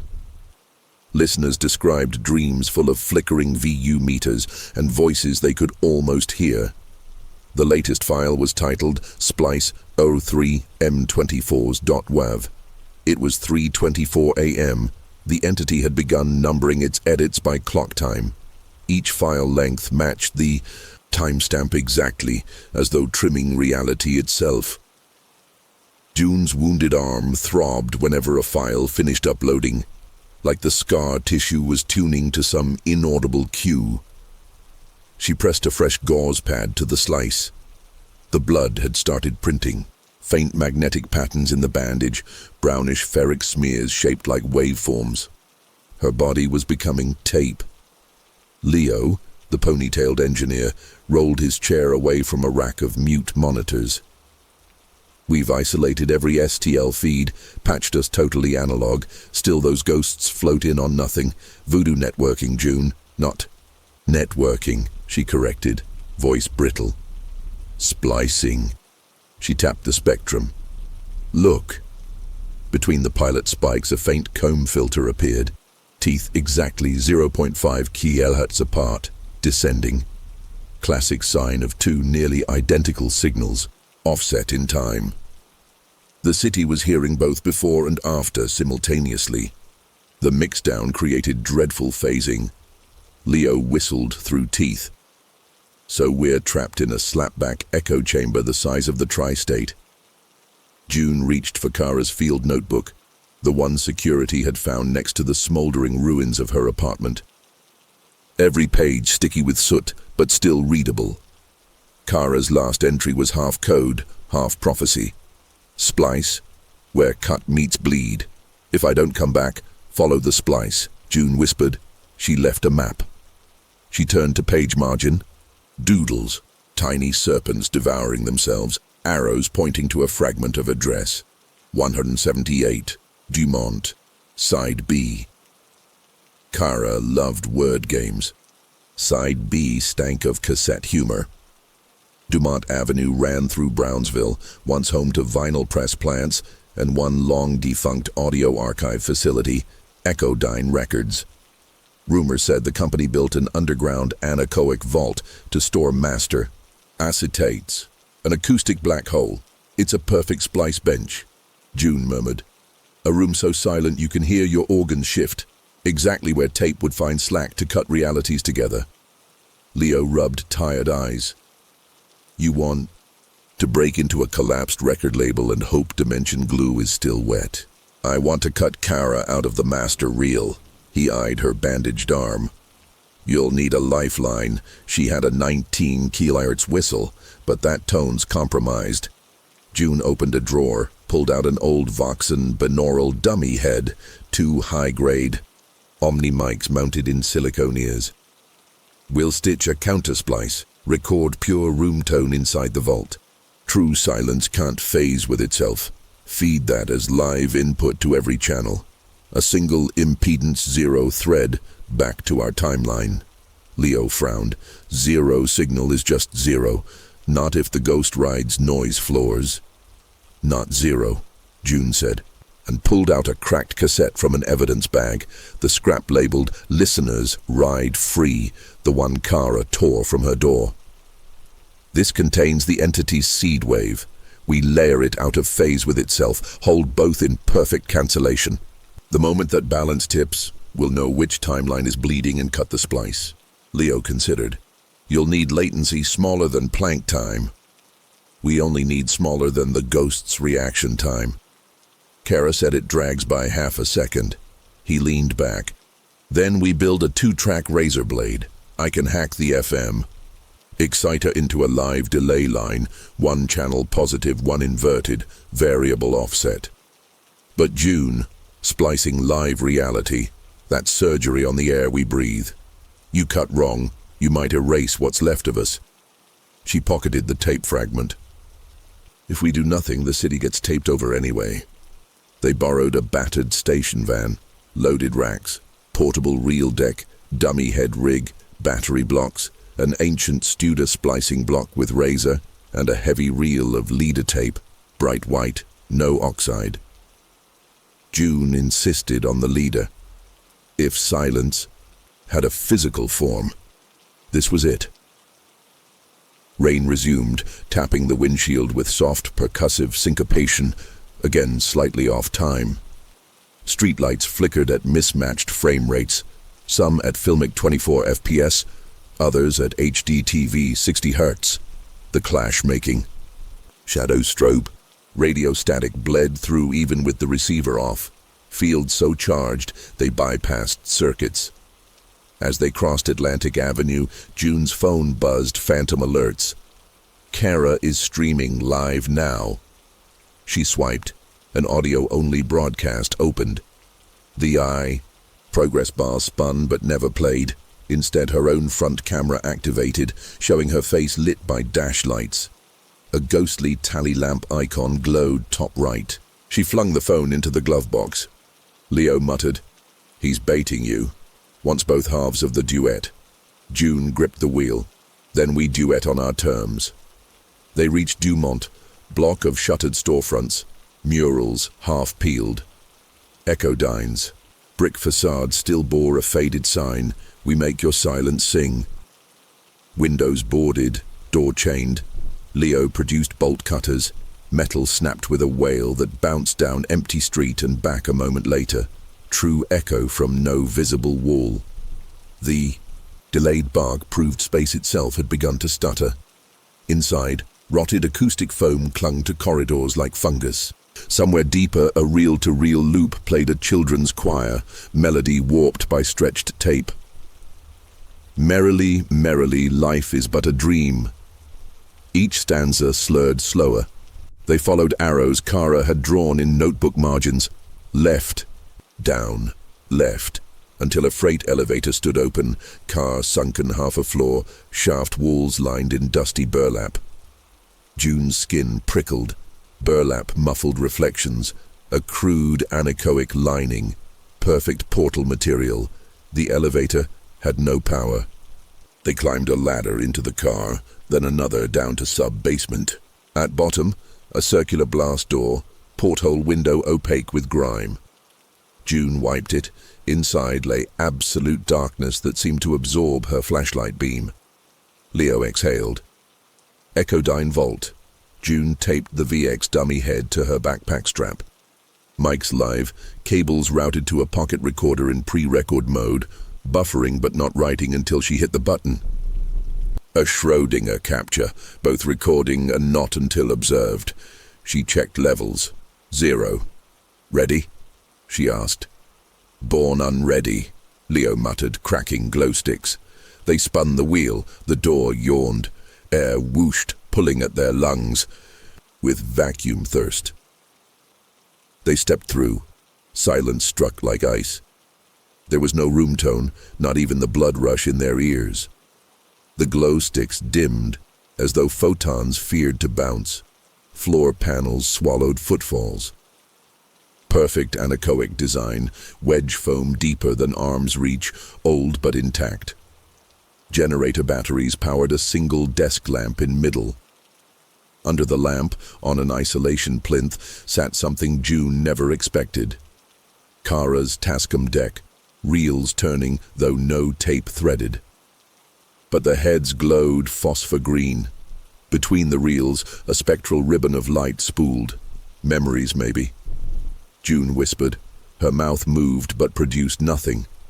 The vacuum drank vibrations before they reached air. Leo tapped her shoulder, pointed at dummy head recorder. VU meters still 0. No sound anywhere. June placed the listener's ride-free fragment on the Studer block, laid leader tape beside it. She clipped the white leader to one side, oxide scrap to the other, channeling two realities. Then she drew the razor blade. In the phantom glow of the deck, she saw Kara, no, an echo of her, reflected in the spinning ribbon. The figure mouthed, silent syllables, face blurred like overdubbed VHS. It beckoned. June sliced the oxide scrap, offset ends by precisely half a second, overlapped with leader tape, and pressed splicing tape across. The Studer block clicked home, a rumble shook. The vault, except she felt it in bones, not ears. The VU meters on her recorder twitched for the first time, a single impulse peak. She hit record. Into vacuum, the dummy head captured only the opening of possibility, a tapered click, but VU needles stayed locked at. Silence captured, silence. She peeled up the freshly spliced strip, its join now part oxide, part blank. She slid it into her pocket cassette shell, a tiny Mobius of contradiction. Lights flickered. The Tascam reels slowed, reversed, slowed again, as though indecisive which direction time ran. Kara's ribbon ghost flickered between frames, one moment crying, next laughing, then face a skull. June motioned for Leo to prep the delay exciter. He unshouldered a battery pack, patched cables to a pocket scope, built a 0.5 kHz variable offset feed. When he toggled power, a faint hum blossomed, outside hearing range, but this volt refused to carry it. The hum instead manifested visually. Foam wedges pulsed, brighter, darker, like lungs inhaling darkness. From the porthole behind them came distant screech, metal on metal, though logically the vault blocked sound. The ghost inside reels. Mouthed a word June finally understood, not by hearing but reading lips. Murder. She set the dummy recorder to monitor mode, routing incoming nothingness directly into her earbuds. Dead silent. She pulled one bud, handed to Leo. They waited. A faint click emerged, not acoustic, but tape leader slap. The oxide fragment inside. Her shell loop had begun playing itself despite no motor. With each revolution, the splice slap echoed impossible physics, a sound without medium. Yet the vault remained deaf. The sound existed purely between headphones. June whispered, hoping. Her lips spoke meaning. This is the splice BR Idge. Leo nodded, face pale green from lamp. The click accelerated, 120 BPM, 140, 180, until it became a buzz. The VU meters woke, dancing a pattern June recognized. Kara's heartbeat from tape 1. The rhythmic buzz stuttered, flattened into a Morse pulse. The plea for rescue. Tears stung June's eyes. She pressed the leader loop against the deck's glowing heads. Immediately, the vault detonated with sound, not through air but through mind. Choir voices, subway screeches, June's own scream, all colliding. Foam wedges boiled, liquefying, into black ribbon that twisted mid-air, lashing like eels. The blast door slammed shut behind them, sealing with a clang audible in both timelines. Leo fumbled the variable delay, crank spinning. He set offset to 0.5s exactly. The hum re-engaged, this time booming in their skulls. The riot of voices phased. Frequencies sugar-dusted away until only one remained. Kara's. "June, follow my cut," June shouted, but airless vaults stifled. She held the razor aloft and slashed at empty air, imagining a jog shuttle wheel. The black ribbons obeyed, parting to reveal a rectangular slit. A glitching corridor of static, identical to the one in Kara's apartment. Through it, June saw her friend. Skin pale, eyes like playback hubs, but alive. Kara held the padding envelope labeled "Tomorrow," now pulsing with green glow. June leapt, and reality spliced. For a heartbeat, she occupied two positions, inside vault beside Leo, and inside the corridor facing Kara. Both timelines vied for master. Status interlaced like combed video. Pain shot through her temples. Kara extended a hand. The envelope in her other palm roared with rushing tape hiss, the entity thrashing. She screamed a word June finally heard in real air. "Leader." June. Understood. Wrap the entity in blank tape, no oxide, no memory, force it into zero amplitude. She reached back across the splice. Her vault self grabbed the reel of white leader and shoved it through the razor slit. It passed like wet rope into corridor reality, coiling at June's corridor feet. Both Junes merged, eye-tearing shove of perspective. And she knelt, flinging leader around the envelope, cartridge style, until Kara clamped splicing tape. The corridor quaked.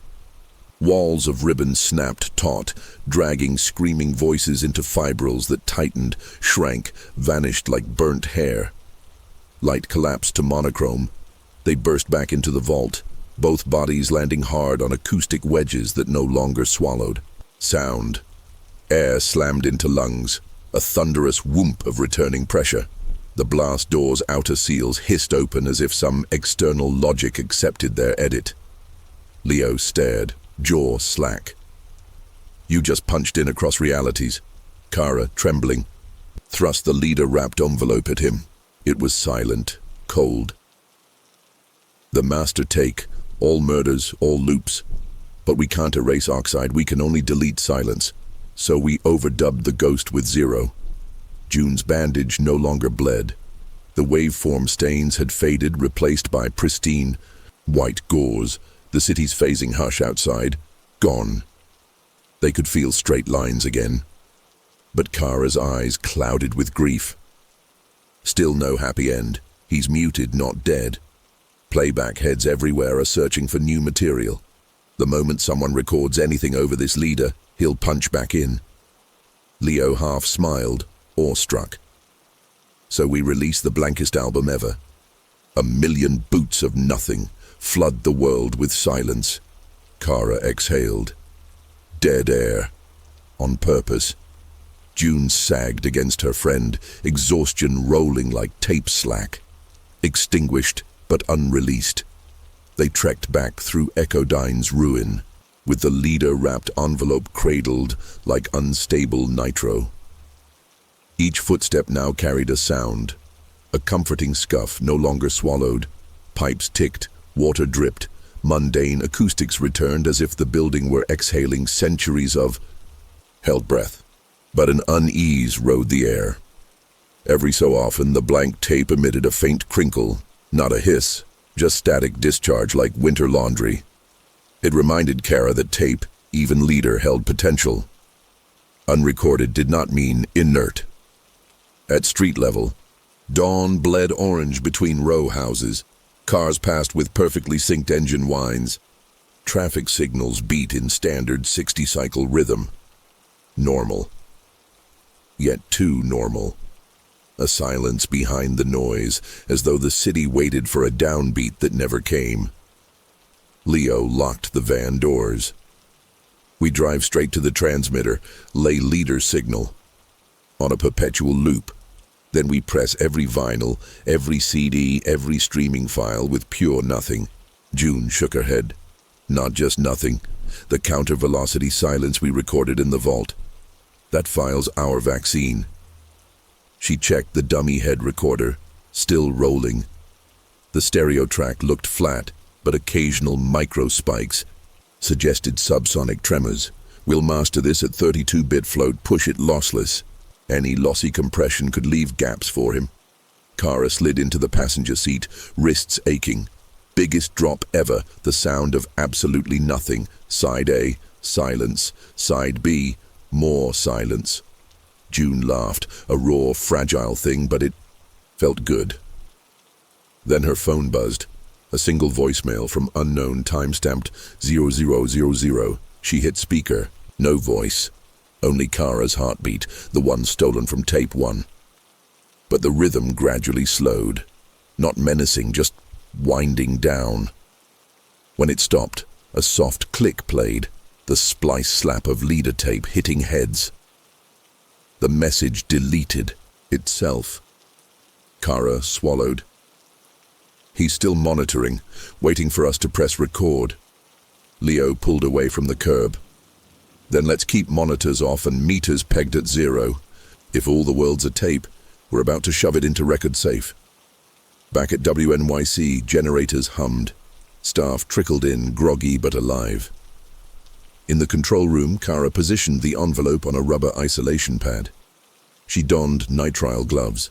No fingerprints, no oils, no static discharge. This wasn't superstition, it was protocol.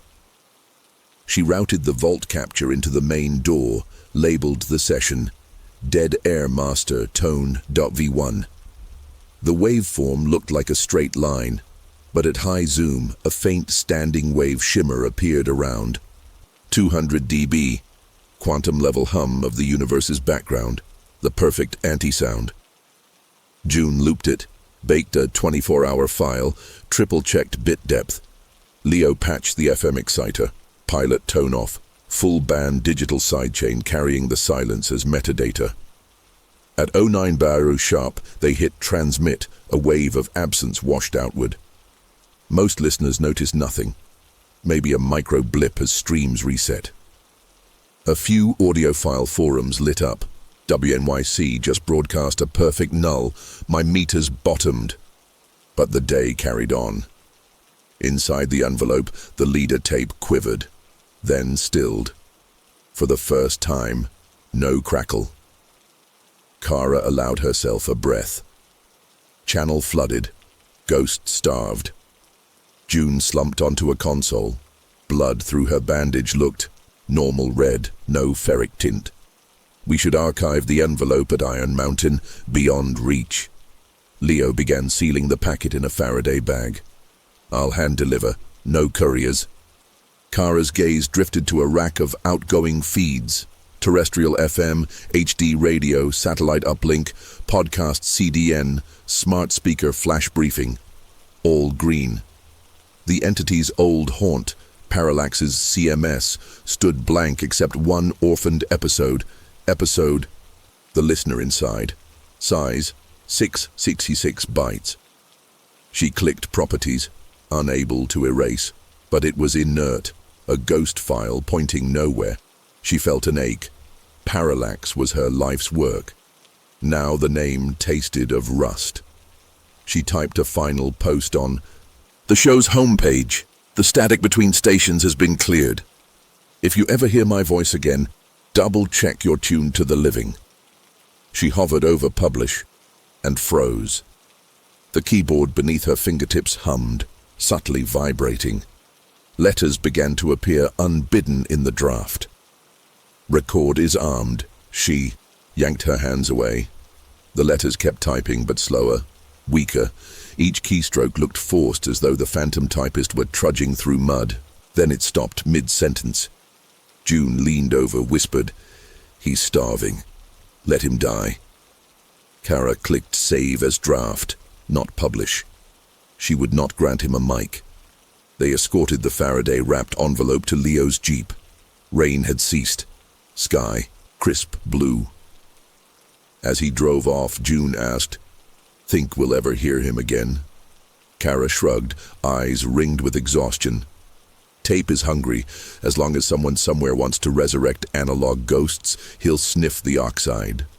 She patted the dummy head in her tote. But now we know the counter recipe. Silence and leader, every splice a chance to cure. Sirens wailed down Broadway, an ordinary ambulance rush, perfectly pitched.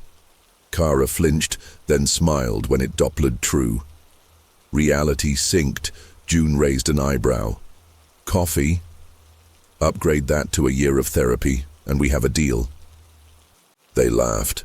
Tired humans in a city, finally on beat. Tag that night in a Queens thrift store, a teenager rummaged a bin of cassettes. He found a shell with no label, wound entirely with blank white leader. Curious, he shook it. Silent. He slipped it into a dollar store Walkman, pressed play. Nothing. He cranked volume. Still nothing. He put the ear cushions against the mic of his streaming phone, eager to post a weird nothing tape TikTok. The app's VU meters trembled, detecting subatomic hiss beyond phone speakers. On-screen auto captions flashed, sound removed for copyright reasons, though there was none. In the Walkman window, a single centimeter of leader scraped past. The capstan. Then another. Then oxide appeared. Brown ferric, previously unseen, spooling slowly into view. The teenager frowned. Weird. Thought it was all blank. He turned toward his friend, limbs jittered, lips mouthing, backwards words as the phone's camera recorded. Across Brooklyn, Kara jolted from uneasy sleep, ears ringing with distant tape slap. She checked her recorder, meters silent, but a new push notification glowed. Splice, Zarmi MO11s. Wave uploaded 1 second of something. She whispered into the hush. Dead air never dies. Chapter 4. Mono. Silence had a new sound. In the week after Echodyne, Kara and June discovered that the so-called dead air now carried a faint undertone. An infrasonic flutter hovering just below human perception. It wasn't the hungry roar of the entity trying to escape. It was more like the shiver of sheet metal after a hammer blow, energy looking for a ground. If chapters 1 through 3 had been about survival, chapter 4 was about quarantine. Because starving the ghost wasn't enough. It had to be pinned.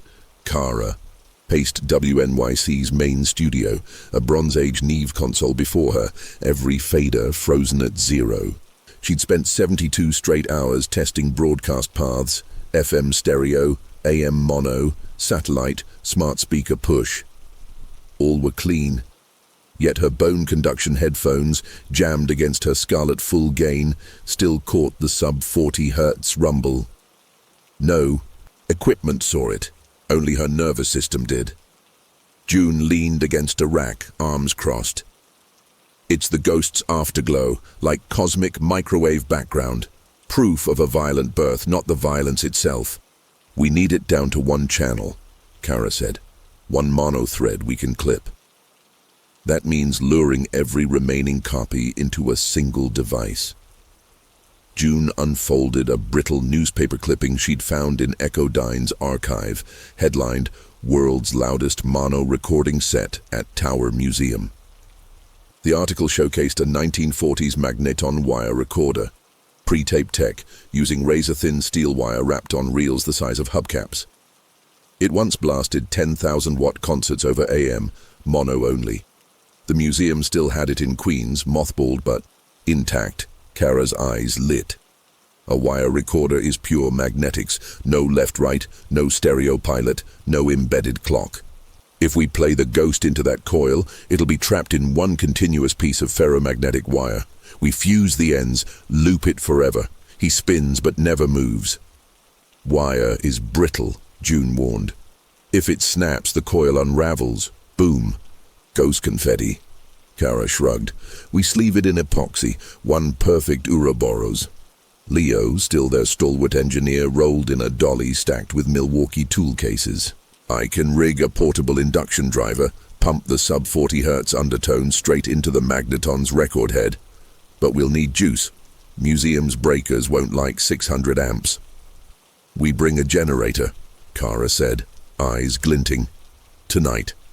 Night fell thick with coastal fog, muted neon smudging Queens Boulevard. The Tower Museum of Radio and Television sat dark, closed since funding cuts. Its Art Deco spire once radiated 50 kilowatts of AM. Now pigeons roosted on rusted antenna struts. They cut a side gate and wheeled gear across cracked terrazzo tiles.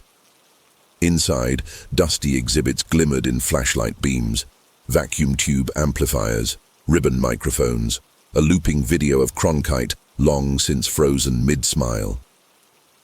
In the Hall of Magnetic Marvels, the Magneton wire recorder stood beneath a red carpet rope.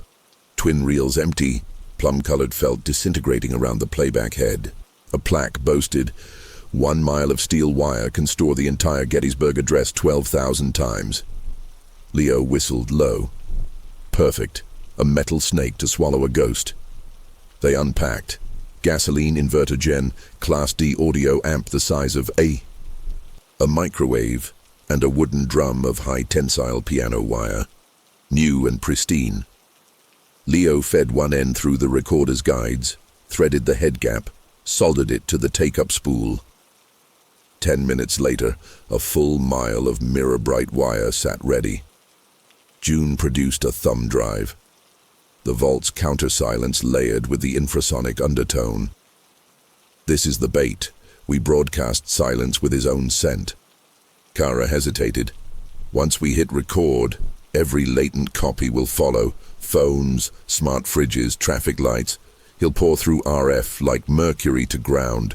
Power surges, brownouts, maybe worse. June squeezed her shoulder. Better one. Storm than endless drizzle. They fired the generator. LEDs snapped awake. VU meters glowed. Kara loaded the file into a solid-state playback deck, patched into the amp, out to a giant toroidal coil Leo clamped around the Magneton's record head. Full scale, 30 dB over 0, Leo announced. Wire'll saturate like a brick wall. Kara closed her eyes, pictured leader tape, crisp and blank. We arm, we roll, we cut. She hit record. At first, nothing, just the hum of the gene. Then museum speakers crackled though unplugged. Glass display cases vibrated. Distant sirens rose outside, pitching up, down, tuning like old analog radios scanning band space. The infrasonic flutter inside Kara's bones swelled to a throaty growl. Overhead, light bulbs brightened, dimmed, brightened, 60 hertz power wagging, like a tail. On the Magneton reels, silver wire blurred into motion, coiling onto the take-up like a hypnotic snake. Suddenly, gauges slammed bottom.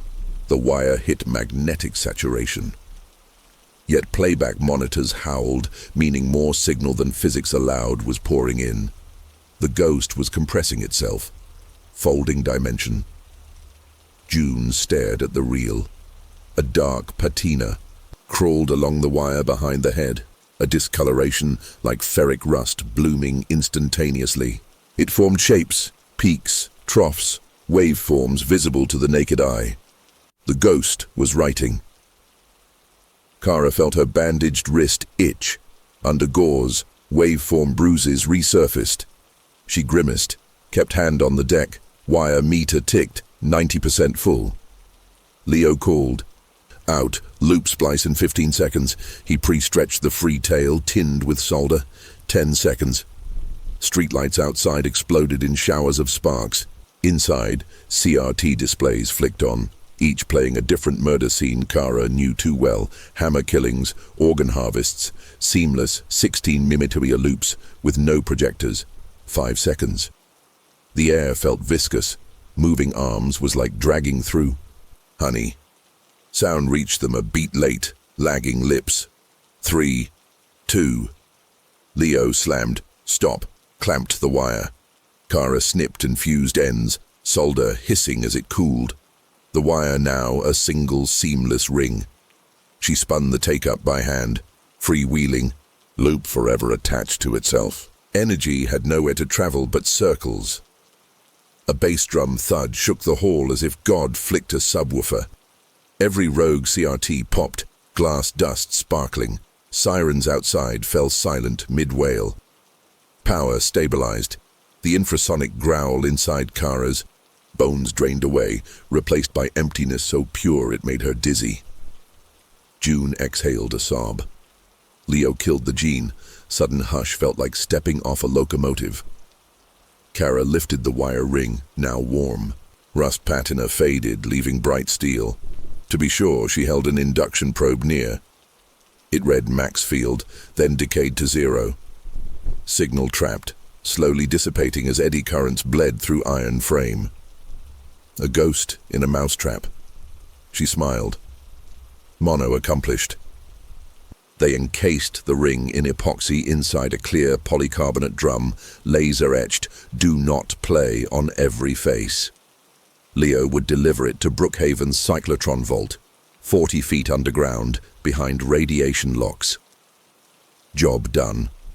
Yet as they packed, Kara's phone lit without screen. The backlight strobed code, long short pulsations like Morse. June counted. 7:33. Kara Googled reflexively. 7:33 hertz, the exact fundamental of an emergency broadcast alert tone. In mono, the wire recorder clicked, though power was off. Just one click, like tape leader hitting heads. June's face drained of color. He's still somewhere. Maybe we only trapped part of him. Kara's shoulders sagged.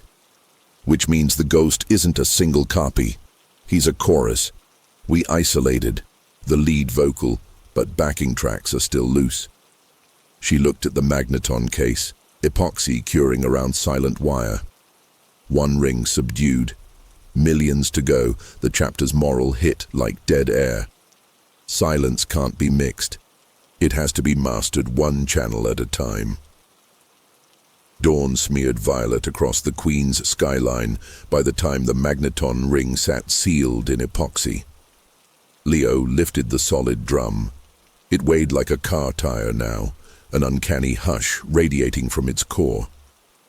They wheeled it on a dolly toward the loading bay, only to find the roll-up door warped inward as if something huge had inhaled the sheet metal like foil. Outside, tire tracks scorched into the asphalt spiraled away in a corkscrew pattern. June peered at the sky. No birds, no commuter drone of BQE traffic. Just a thin, sustained note at the threshold of hearing. C6 maybe, steady as a tuning fork. Kara tested her bone conduction phones. The infrasonic growl was gone, but this new tone prickled hair follicles. He shifted up octave, out of mono's reach. Leo cursed. Wire recorder's bandwidth tops at 6 kilohertz. Anything higher is untouched. June massaged her temple. Ghost is fractal. Kill the bass, treble breaks out. We need a broadband trap. They rolled the epoxy drum into the van anyway. One prisoner better than none. But as Leo cranked the engine, the vehicle shuddered. Dashboard needles jittering.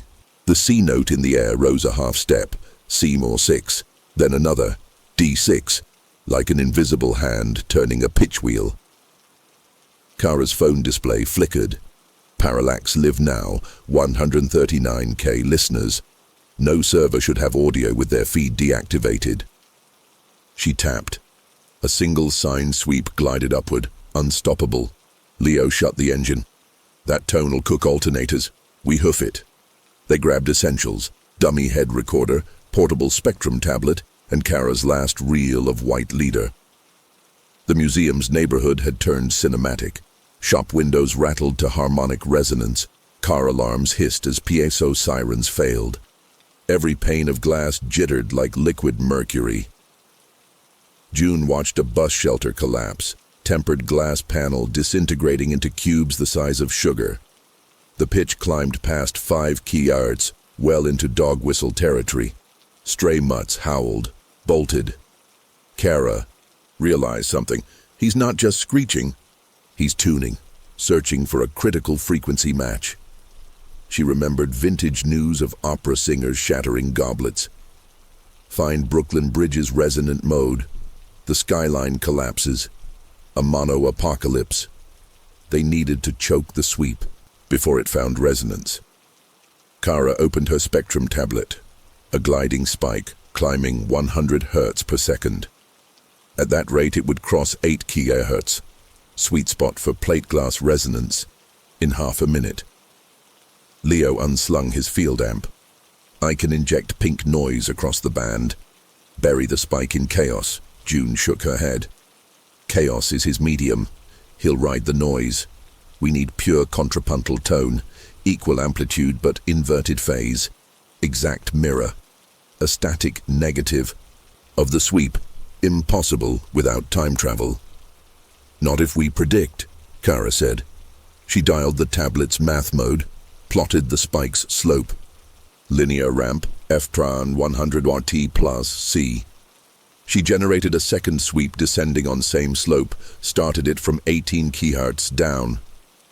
Launch inverse. Leo patched tablet output into his battery amp, pointed a horn tweeter skyward. A descending whistle met the ascending shriek. At 7 kHz the tones collided, beating warped, then cancelled with a boom like a giant tongue-clicking roof of heaven. Air pressure popped in ears. The city exhaled mechanical sighs, alarms rebooting. The silence after the pop was deeper than before, but the sky still lacked birds. Kara's nose bled a thin thread. She wiped it, eyes hollow. We can keep pairing notes, but he'll alter curves. A chess game at 44.1K frames a second. June pulled her aside. We have one wire prisoner. What if the rest of him's hiding in people? When the sweep hit, 6K, my fillings buzzed. He's using us as resonators. Kara's pulse kicked. Then we need a vessel too big to vibrate. Something anechoic to the whole spectrum. Leo grinned darkly. Neutrino detectors in the Catskills? Space? June's gaze landed on the rusted antenna spire above the museum. Or ground, the oldest monochannel, solid earth. The museum's basement blueprint showed a forgotten WPA-era borehole, an abandoned AM ground radials chamber 35 feet deep, lined with copper mesh. Perfect coaxial sync. If they could coil additional wire, thread it down, inject the ghost at every frequency, the planet itself might swallow it, noise floor at 180 dB. They scavenged the exhibit storage, spools of archived wire, even older than magnetons. Brittle, but quantity mattered more than quality. By sunset they had welded 20 miles of wire into a giant torus the size of a truck tire. Lowering it down, the borehole felt ceremonial. The chamber smelled of mildew and ozone. They strapped the dummy head to the coil, set it to record. Controller locked to loop any incoming waveform back through the torus with 180-degree phase flip. A broadband Mobius, enemy enters, fights itself forever. Leo fired the generator. Sharp crackles echoed, ground radials hummed.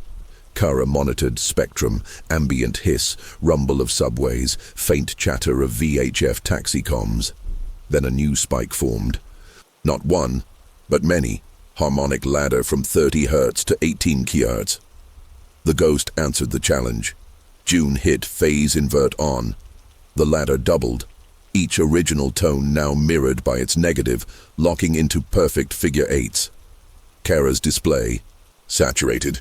Software couldn't graph the cancellation, but she felt it. Pressure equalizing, tinnitus lifting. A cacophony flooded the borehole. Thousands of voices, police dispatch, lullaby fragments, Kara's own laugh, June's sob, the hammer murders, all whirling, colliding, nulling. The coil glowed dull red, wire heating under magnetic storm. Kara shouted over roar, he's collapsing into broadband mono, keep gain up till coil fuses. Wire turned orange. Epoxy smoke from the first magneton ring drifted, acrid plastic mixing with copper oxide. Suddenly the roar dipped a full octave, then another, like a record slowing. Leo checked battery, holding. But the sound continued to fall, a pitch drop into silence. One by one, tones winked out. Final survivor, a heartbeat thump, Kara's again, at 40 BPM. 30, 10, 0. The coil sagged. Metal gelatinized, then snapped crystalline, fused into a solid copper cake. Leo killed the gen. Air settled. Kara crouched, recording module still blinking. She played back. Nothing, not even thermal hiss. A recording of absolute void. Under her feet, concrete vibrated. An after rumble sinking through bedrock, as if the wire's energy burrowed into tectonic hush. Then stillness. June whispered, "Mono mastered." 2 days later, every unexplained homicide detail foldered under parallax phenomenon froze. No new cases. Worldwide reports of phantom broadcasts ceased. Audiophile forums went silent. Conspiracy wikis archived. Yet effects lingered. Some glass downtown remained tuned, slam a door, and windows warbled microtonally. A handful of listeners suffered ghost ear, permanent silence punctured by random Morse EEE at dream's edge. Emergency rooms called it auditory after-image syndrome. And every Friday at 3 a.m. precisely, the Parallax RSS pushed a 0-byte episode named Mono Do Dao Wav. Servers flagged it as corrupt, players skipped it. But the ghost file arrived anyway, a blank postcard from a prisoner tunneling in darkness. 3 months later, a drilling crew in New Jersey broke open a Prohibition-era well. Inside, they found a coil of bright copper wire fused into a torus, still warm. One worker, amused, tapped it with a wrench. The strike rang, not metallic, but like a distant baby crying through a radio filter. He pressed his ear. Dead air. Shrugging, he loaded it onto a flatbed headed for a scrapyard. On the highway, the coil cooled, contracting microns. A fracture spider-webbed. Wind whistled through the crack at exactly 19 kHz. First whisper of hungry memory. Somewhere in Brooklyn, Kara awoke from restless sleep, heart drumming 60 BPM, mono tempo. She rolled over, notebook by the pillow. On the first blank page, 3 penciled dots she hadn't drawn glared up at her. So chapters never end, only fade into the noise floor. Chapter 5. Overdub. July heat clung to Brooklyn like damp tape on an erase head. Kara Delaney sat in her apartment-turned-triage studio, windows flung open, fans rattling, a place she once called the Museum of Obsolete Sound. Since the mono night, every square inch felt haunted by absence. The ghosts were quiet, but so were the living. Neighbors enclosed themselves in noise-canceling routines, podcasts paused, stereos mothballed, nightlife tepid. The city's sonic signature had dimmed by nearly 8 decibels, according to the Department of Environmental Protection. Kara logged the numbers. Subway platform SPLs, pastry shop chatter levels, even the hiss of her own faucet. All down. The world was, literally, afraid to speak. She called the phenomenon hyper-quiet, yet she alone carried the inverse burden. Every night at 03:00, her chest cavity vibrated, with a soft thump-thump, the heartbeat ghost that refused to die. Doctors found nothing, microphones found nothing, but Kara felt it, like a second aorta feeding an invisible twin. The paradox drove her to a radical thought. If silence hurts the world, maybe we need to re-record it, overwrite the master hush with living breath. An overdub of reality.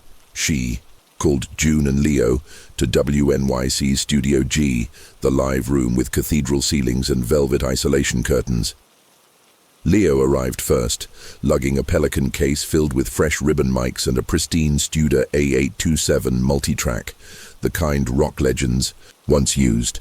Analog, but high fidelity across 20 kHz, perfect for lush soundscapes. June followed, arm still faintly scarred in waveforms. She carried 2 things, a carved wooden box and her Voxon dummy head. The box contained 6 SE-rated reel cans, each labeled in Kara's handwriting: play, rewind, bleed. The splice, mono, backups of every chapter's field capture, tales leadered, never yet replayed. "I thought we locked those in Iron Mountain," Kara said. June tilted a wry smile. "Copies, always copies." She set them gently on the console. "We're going to do what you suggested.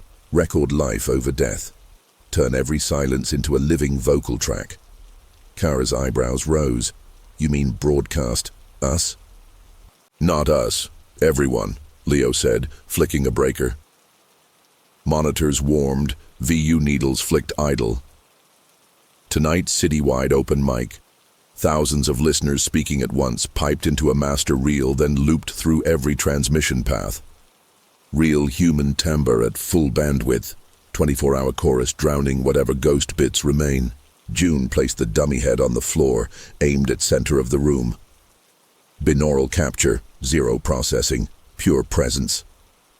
She pressed Kara's hand onto the Voxon. "Your heartbeats, your breaths, the squeak of shoe leather. Overlay them. You've been half-echoed too long. Time to overdub your own track." Kara inhaled shaky confidence.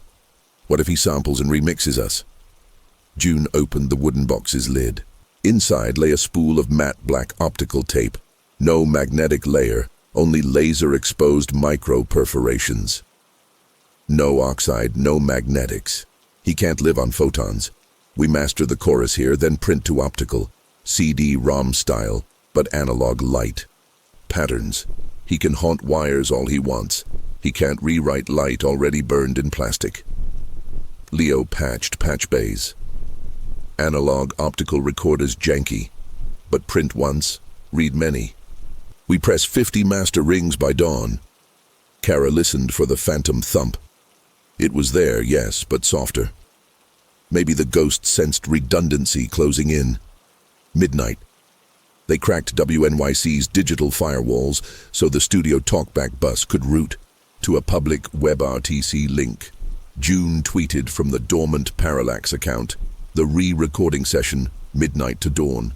Dial in, say anything alive. Laughter, lullaby, a secret fear. Your voice will overwrite the hush. Within minutes, requests flooded. EMTs on break humming gospel hymns, night shift janitors tapping mop rhythms, insomniacs reciting poetry to unknown bedsides. They queued callers in silence, then opened all lines at once. 100 channels of simultaneous humanity. A roar of living chaos filled the live room, unmixed, unmetered. Some voices sobbed, others cursed or cracked jokes. A toddler babbled syllables, a distant sax busker riffed blue scales, an overseas caller counted Fibonacci numbers in Swahili. June hit record. The A827's reels turned, brown tape swallowed. Voices at 15 IPs, meters kissing +3 dB but never pegging red. Life balanced itself. Kara stood in the room's center, headphones off, soaking wavefronts. The phantom heartbeat synced to the cascade, adopting new cadence, pressing against. Her ribs not hostile but searching. She raised a mic and whispered her own lines. If dead air is a canvas, let's paint it with breath. If silence is a crypt, let's seed it with seeds. You're welcome to listen, ghost, but you'll never be alone again. For a moment, she swore the air vibrated with 3 staccato dots. E, E, E, but they dissolved in applause from remote callers hearing each other for the first time. Leo checked console chatter. Low-frequency growl absent. Spectrogram displayed dense organic smear, no isolated spikes. He's buried, Leo nodded. Yet above 19 kHz, faint comb filtering persisted. Interference pattern like ripples around a stone. Kara squinted. He lives in the gaps. We need raw silence sandwiched between voices so tight he can't slither between cycles. June snapped fingers. Shift every call 144 100th of a second offset, Nyquist gridlock. We interleave each voice sample so no zero crossings last longer than 22 microseconds. Leo's eyes widened. A human-woven dither. Brilliant. I'll write a buffer rotation macro. He coded feverishly. The console's FPGA fired, introducing imperceptible delays. Spectrogram smoothed. The comb vanished. Above 22 kHz, nothing but thermal whiff. By 04 Rad, the 2-inch master reel was full. Tape tail slapped. Leo spooled optical stock under the photon head, purple laser-carved living waveform into polymer. Each take printed thrice, verified by checksum photodiodes. After 10 passes, they held the first disc. Translucent ring shimmering under fluorescence like a bubble frozen mid-burst. June played it through an optical pickup prototype. Room filled with ghost-free chorus. Warm, messy, totally human. Kara felt heart echo fade as though overshadowed by bigger drum section. Then alarms chirped. The optical recorder's fault LED glowed. Buffer underrun. Leo cursed. The live link still pumped voices. Data backlog choked bus. Packet loss spiked. Kara traced logs.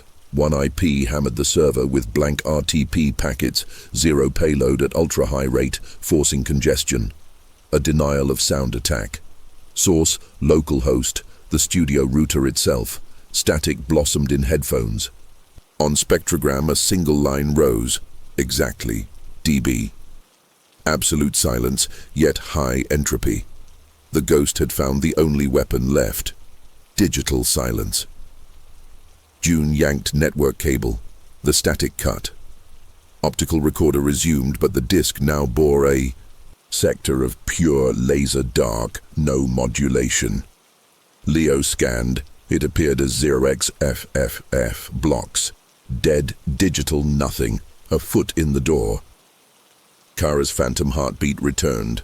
Loud. Voices on tape cloud quieted. Callers still connected, but lines silent. Spooked by their own hush. Some whispered, "Hello?" Others hung up, leaving dead lines.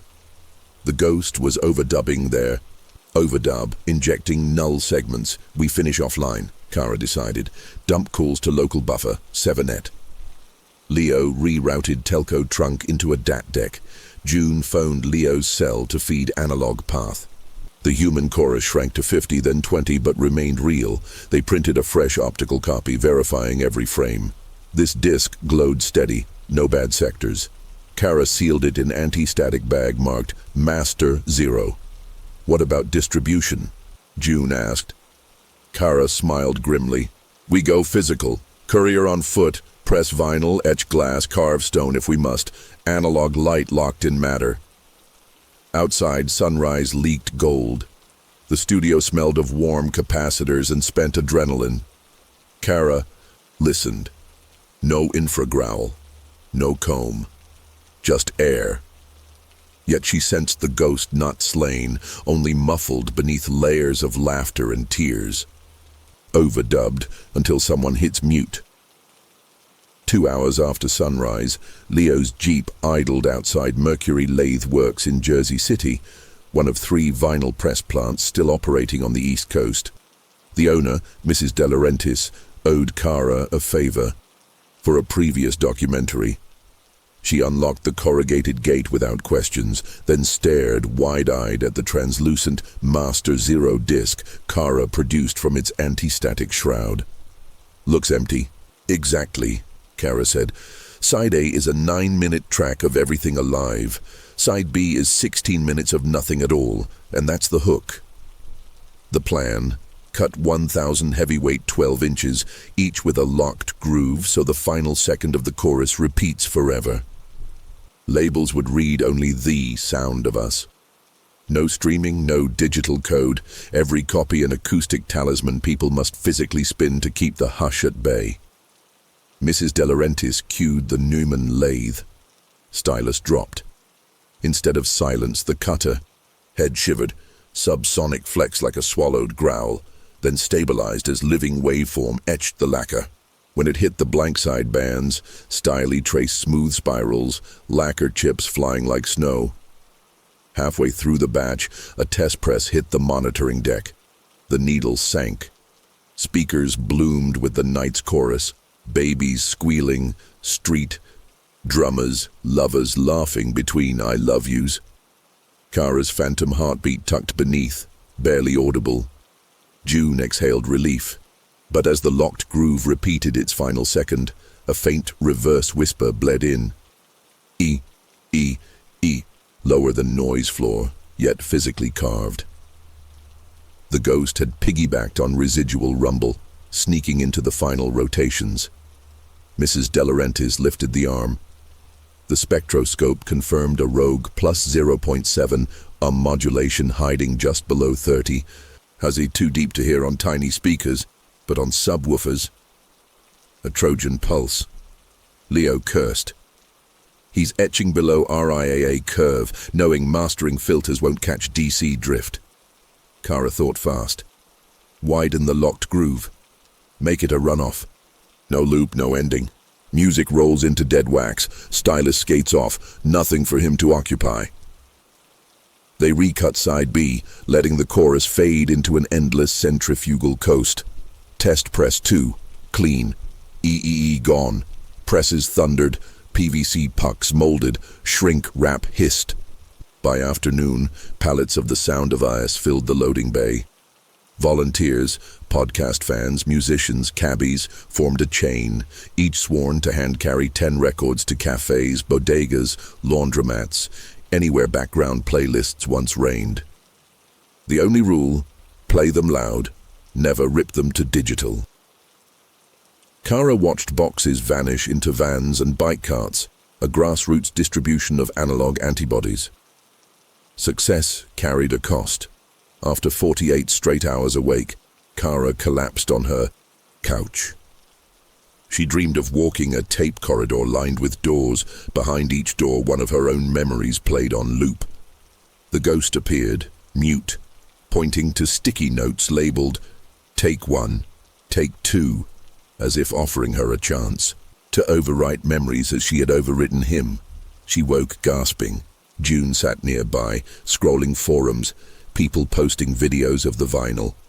In every clip, as the record ended and the stylus skated, listeners burst into laughter or tears, catharsis released by analog ritual. Yet a parallel thread worried June. A small subset reported forgetting something personal after repeated plays, names of childhood pets, favorite songs, all wiped clean, replaced by vague warmth. Kara recognized the symptom. Psychic bandwidth reallocated. Overdubbing silence came at the price of erasing signals somewhere else. We traded his murders for our memories, she whispered. Kara stared at her bulletin board, once packed, with sticky notes about cold cases. Blank squares now outnumbered written ones. Had she pulled them down, or forgotten what belonged there? One final task remained, archive the optical master someplace even the ghost inside her heartbeats couldn't touch. They chose the Salt Vaults, a climate-stable, signal-proof mine 1,000 feet beneath upstate New York.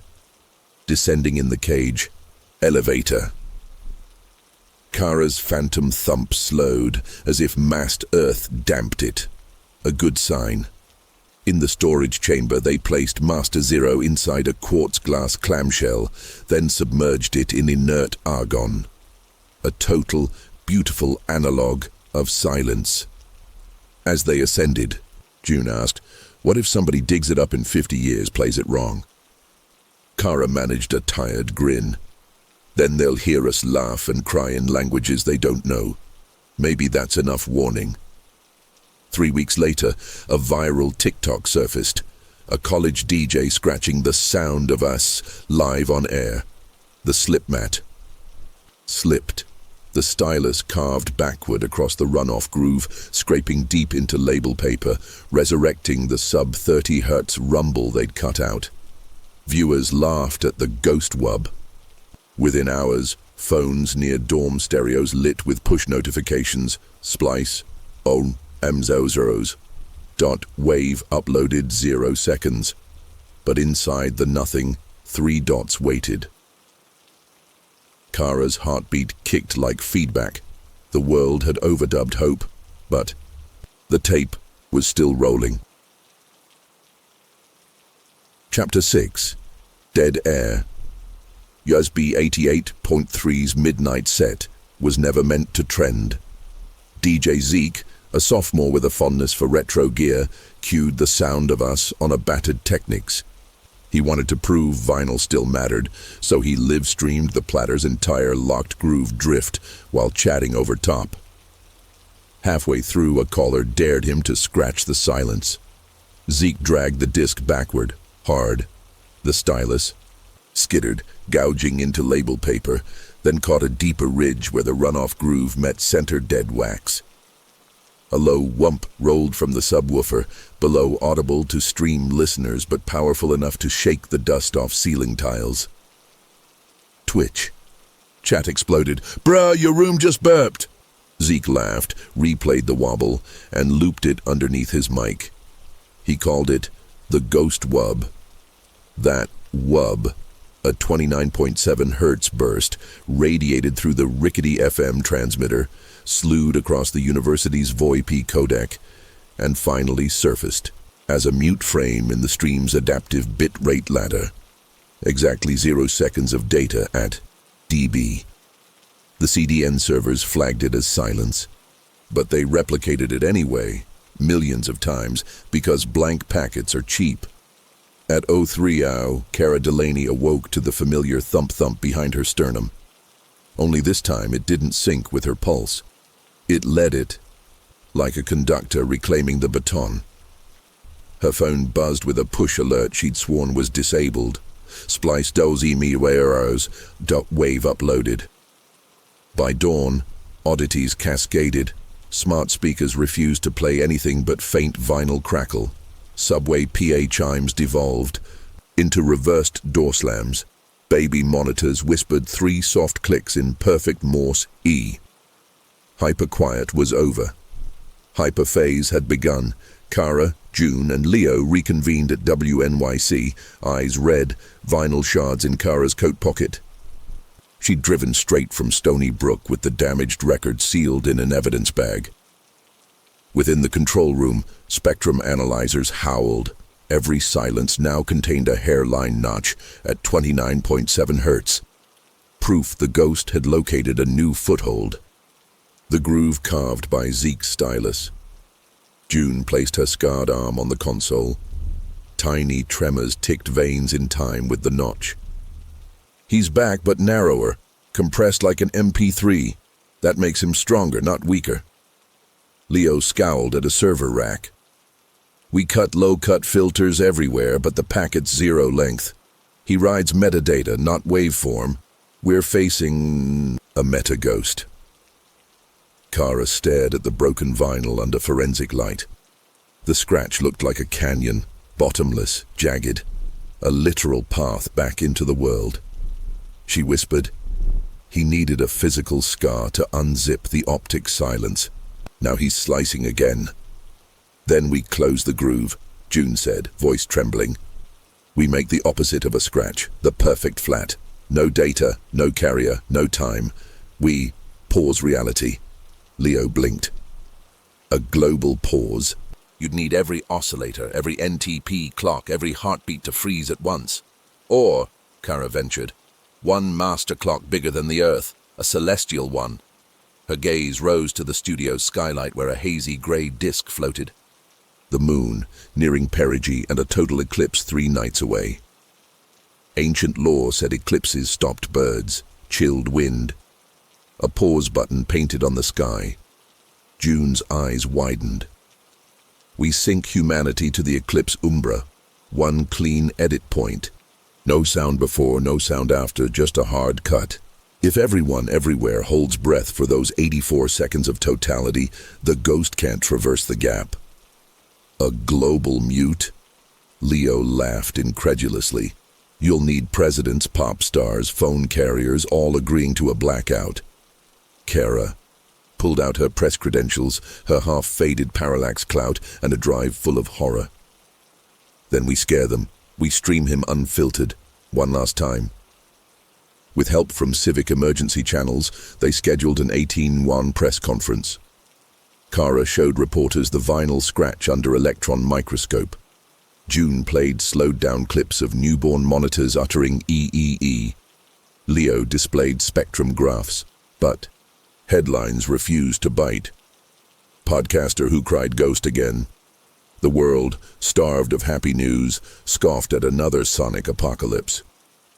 Kara paced backstage, heartbeat echo rattling ribs. She realized fear alone wouldn't cut it. People were numb.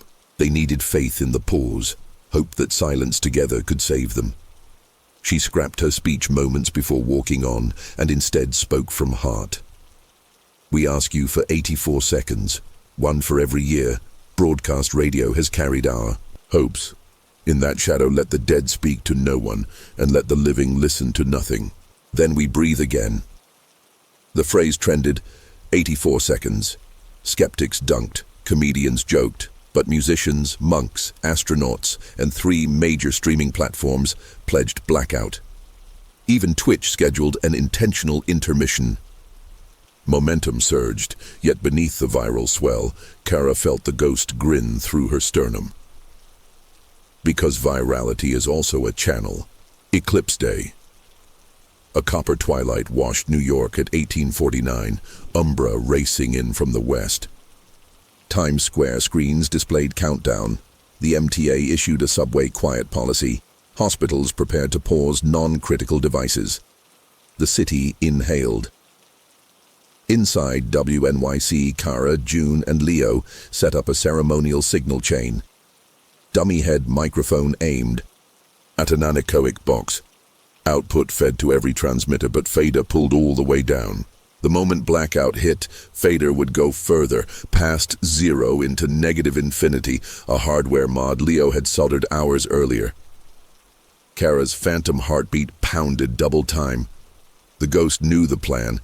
He'd try to fill the gap with his own beat. She taped a fresh leader loop across her chest like a sash, grounding strap wired to console chassis. If he surged, he'd meet blank tape. Outside, the sun's last sliver winked.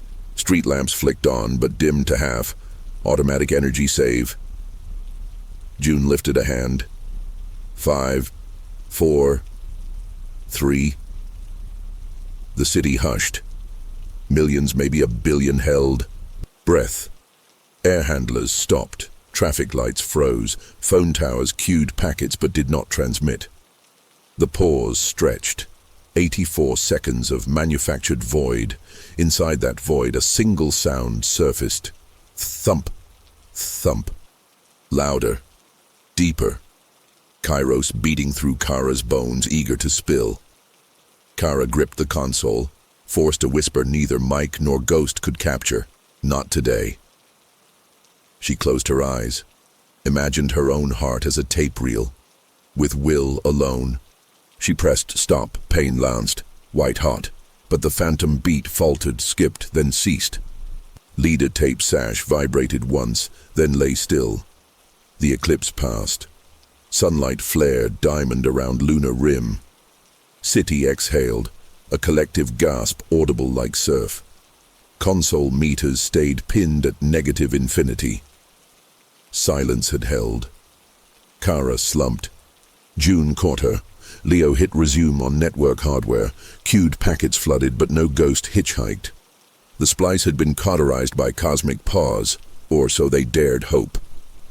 Hours later, data analysts confirmed, during blackout, world network traffic dipped to 0.05% of typical, a record. Seismographs logged a measurable hush. Birdsong resumed 5 minutes late, but at normal pitch. Hyperphase collapsed, windows stopped warbling, Kara's chest felt empty, beautifully so. Doctors scanned her, no arrhythmia, no phantom beat. She smelled ozone one last time, then nothing. They thought it over. But at 03:01 she awoke, not to a heartbeat, but to silence so total her ears rang. She opened her phone. No notifications. She crept to the studio, dummy head still in its box. She pressed an ear to its silicone lobe. Nothing. She almost smiled, until 3 dots bloomed. On the dummy's earshell, swollen blisters of melted plastic. The ghost hadn't crossed the pause. It had waited on the far side, recording 84 seconds of perfect silence. The rarest sample in the universe, and now he would overdub the world with nothing at studio quality. July 29th, 03:06 a.m. Studio G sat black, except for the exit signs dying. Glow. Kara traced the blister dots on the dummy head's silicone ear. The surface was ice cold, yet the bubbles pulsed as if breathing. June burst in, hair wild, clutching the optical Master Zero she'd secretly kept as a talisman. She had woken to the same nihilistic hush and driven through empty streets lit only by hazard blinkers, traffic signals frozen again in red. Wordless, she handed Kara the disc. Its pits, once laser-burned with living chorus, now looked smooth. Optical bit rot overnight? Impossible. Kara angled it under her phone's torch. Tiny scratches spider-webbed the polycarbonate, forming 3 perfect Morses. The ghost had etched them by degrading the plastic atom by atom, no magnetics required. He sampled the cosmic pause. June whispered. Silence at 384 kbps, Kara replied, nausea churning. Now every storage medium is a potential pressing plant. Leo dialed in on landline. Cell networks were flatlined. His voice warbled. Generator spikes at Brookhaven cyclotron had fried optic sensors. The epoxy wiring sang at dB, a resonance only geophones could see. The ghost was everywhere, nowhere, the ultimate mastering engineer overlaying the planet with phase-perfect null. They had one wall left. The fragile, imperfect bodies of the living. Neural fire, blood flow, breath, all messy, all analog. If humanity could keep talking, humming, coughing, anything, perhaps the ghost's perfect silence would forever remain a mix in progress, never finalized. Kara looked at June. Then, we broadcast again, 24/7, full gain. The sound of us, uncut, unmastered. But no loops, no discs, no files. Live only. If we stumble, he prints silence in the gap. June inhaled. So we don't stumble, ever. They convened in Times Square, dawn creeping gray between silent billboards. Using city emergency channels, they commandeered the giant LED screens, wiring them as open mics, each pixel a pressure sensor capturing wind, footfalls, whispers. A direct fiber trunk fed Studio G. Leo skewered the studio patch bay so no record. Heads existed. Signal went in, out, never stored, a perpetual pass-through. At 08 hours, Kara stepped onto the red steps, megaphone in hand. Talk, New York. Shout, sing, argue, confess. If a moment goes silent, the tape rolls over us. Tourists joined first, then street vendors, sanitation crews, random commuters. A wall of messy sound funneled to Studio G, out every transmitter WNYC had. Across oceans, allies mirrored the setup. Shibuya Crossing, Piccadilly Circus, Lagos's Tafawa Balewa Square. A global jam, no latency compensation, no auto-tune, cacophony, by design. Hour 12. Kara's throat bled raw. June took over, reciting recipes, childhood diary entries, anything. Thunderstorms over Jersey added sub-bass. A Swiss yodeler Skyped falsetto. A Cape Verde fisherman whistled sea shanties. The mix remained gloriously awful, exactly what the ghost could not replicate. But entropy crept in. Power grids browned under continuous load. Volunteers collapsed. Riots flared when trolls cut PA cables in search of pure silence. Each gap, milliseconds, let the undead hush seep, felt as queasy vertigo in listeners' guts. Hour 30, Leo patched in Noah buoy feeds. Windover empty. Pacific finished Kari's stanza when she fainted. Hour 41. A lull, 3 full seconds, struck when a backup generator hiccuped. Across the globe, glasses rang with sub-30 Hz null pulse. Sleepers died mid-dream. Aneurysms burst by inner ear vacuum. The ghost was punching in. Exhausted, Kara realized only one thing could create infinite unscripted audio without fatigue. Her own bloodstream. Every heartbeat, breath, peristaltic gurgle, endless, personal, unrepeatable. She patched the dummy head directly to a contact mic strapped over her sternum. June protested, eyes wet. If he's waiting for silence, tapping your heart is feeding him cues, metronome to slit open. No, Kara said. I'll give him so much heart he can't cut one beat from the next. They ascended to the spire of One Times Square, where the New Year's bull sleeps. Kara clipped the contact mic into the 5-kilowatt auxiliary transmitter. The spectral display painted her ECG, spikes, valleys, arrhythmia quirks, a symphony inside ribs. The ghost swarmed, harmonic spiders weaving between R peaks, but they found no stable zero to grip. Live bodies are jittery tape.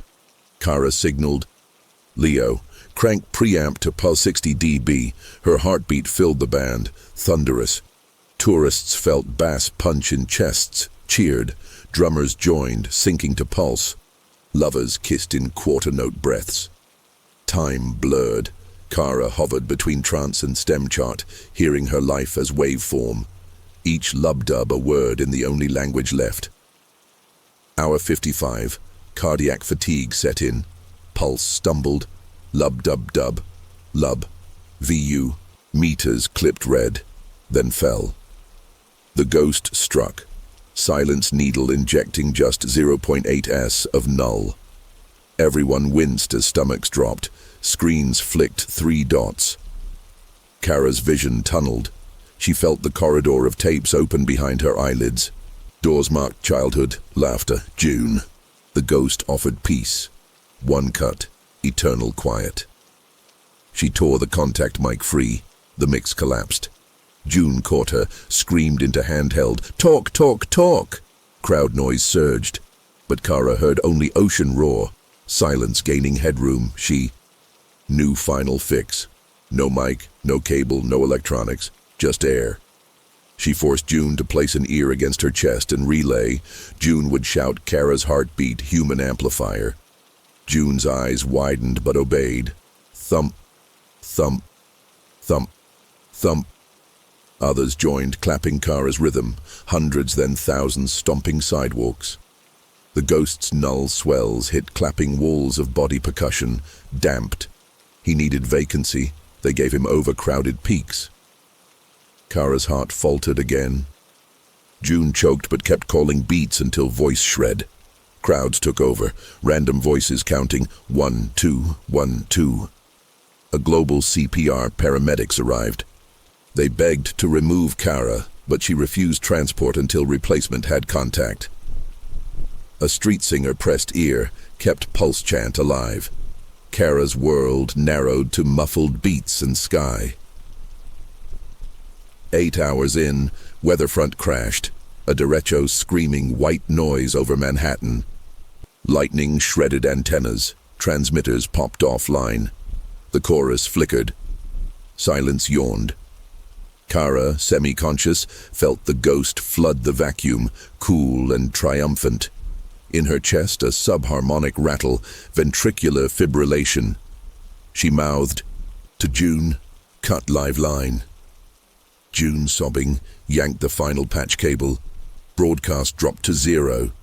In that instant, the ghost expected dominance. But the line was already silent. No channel, no headroom.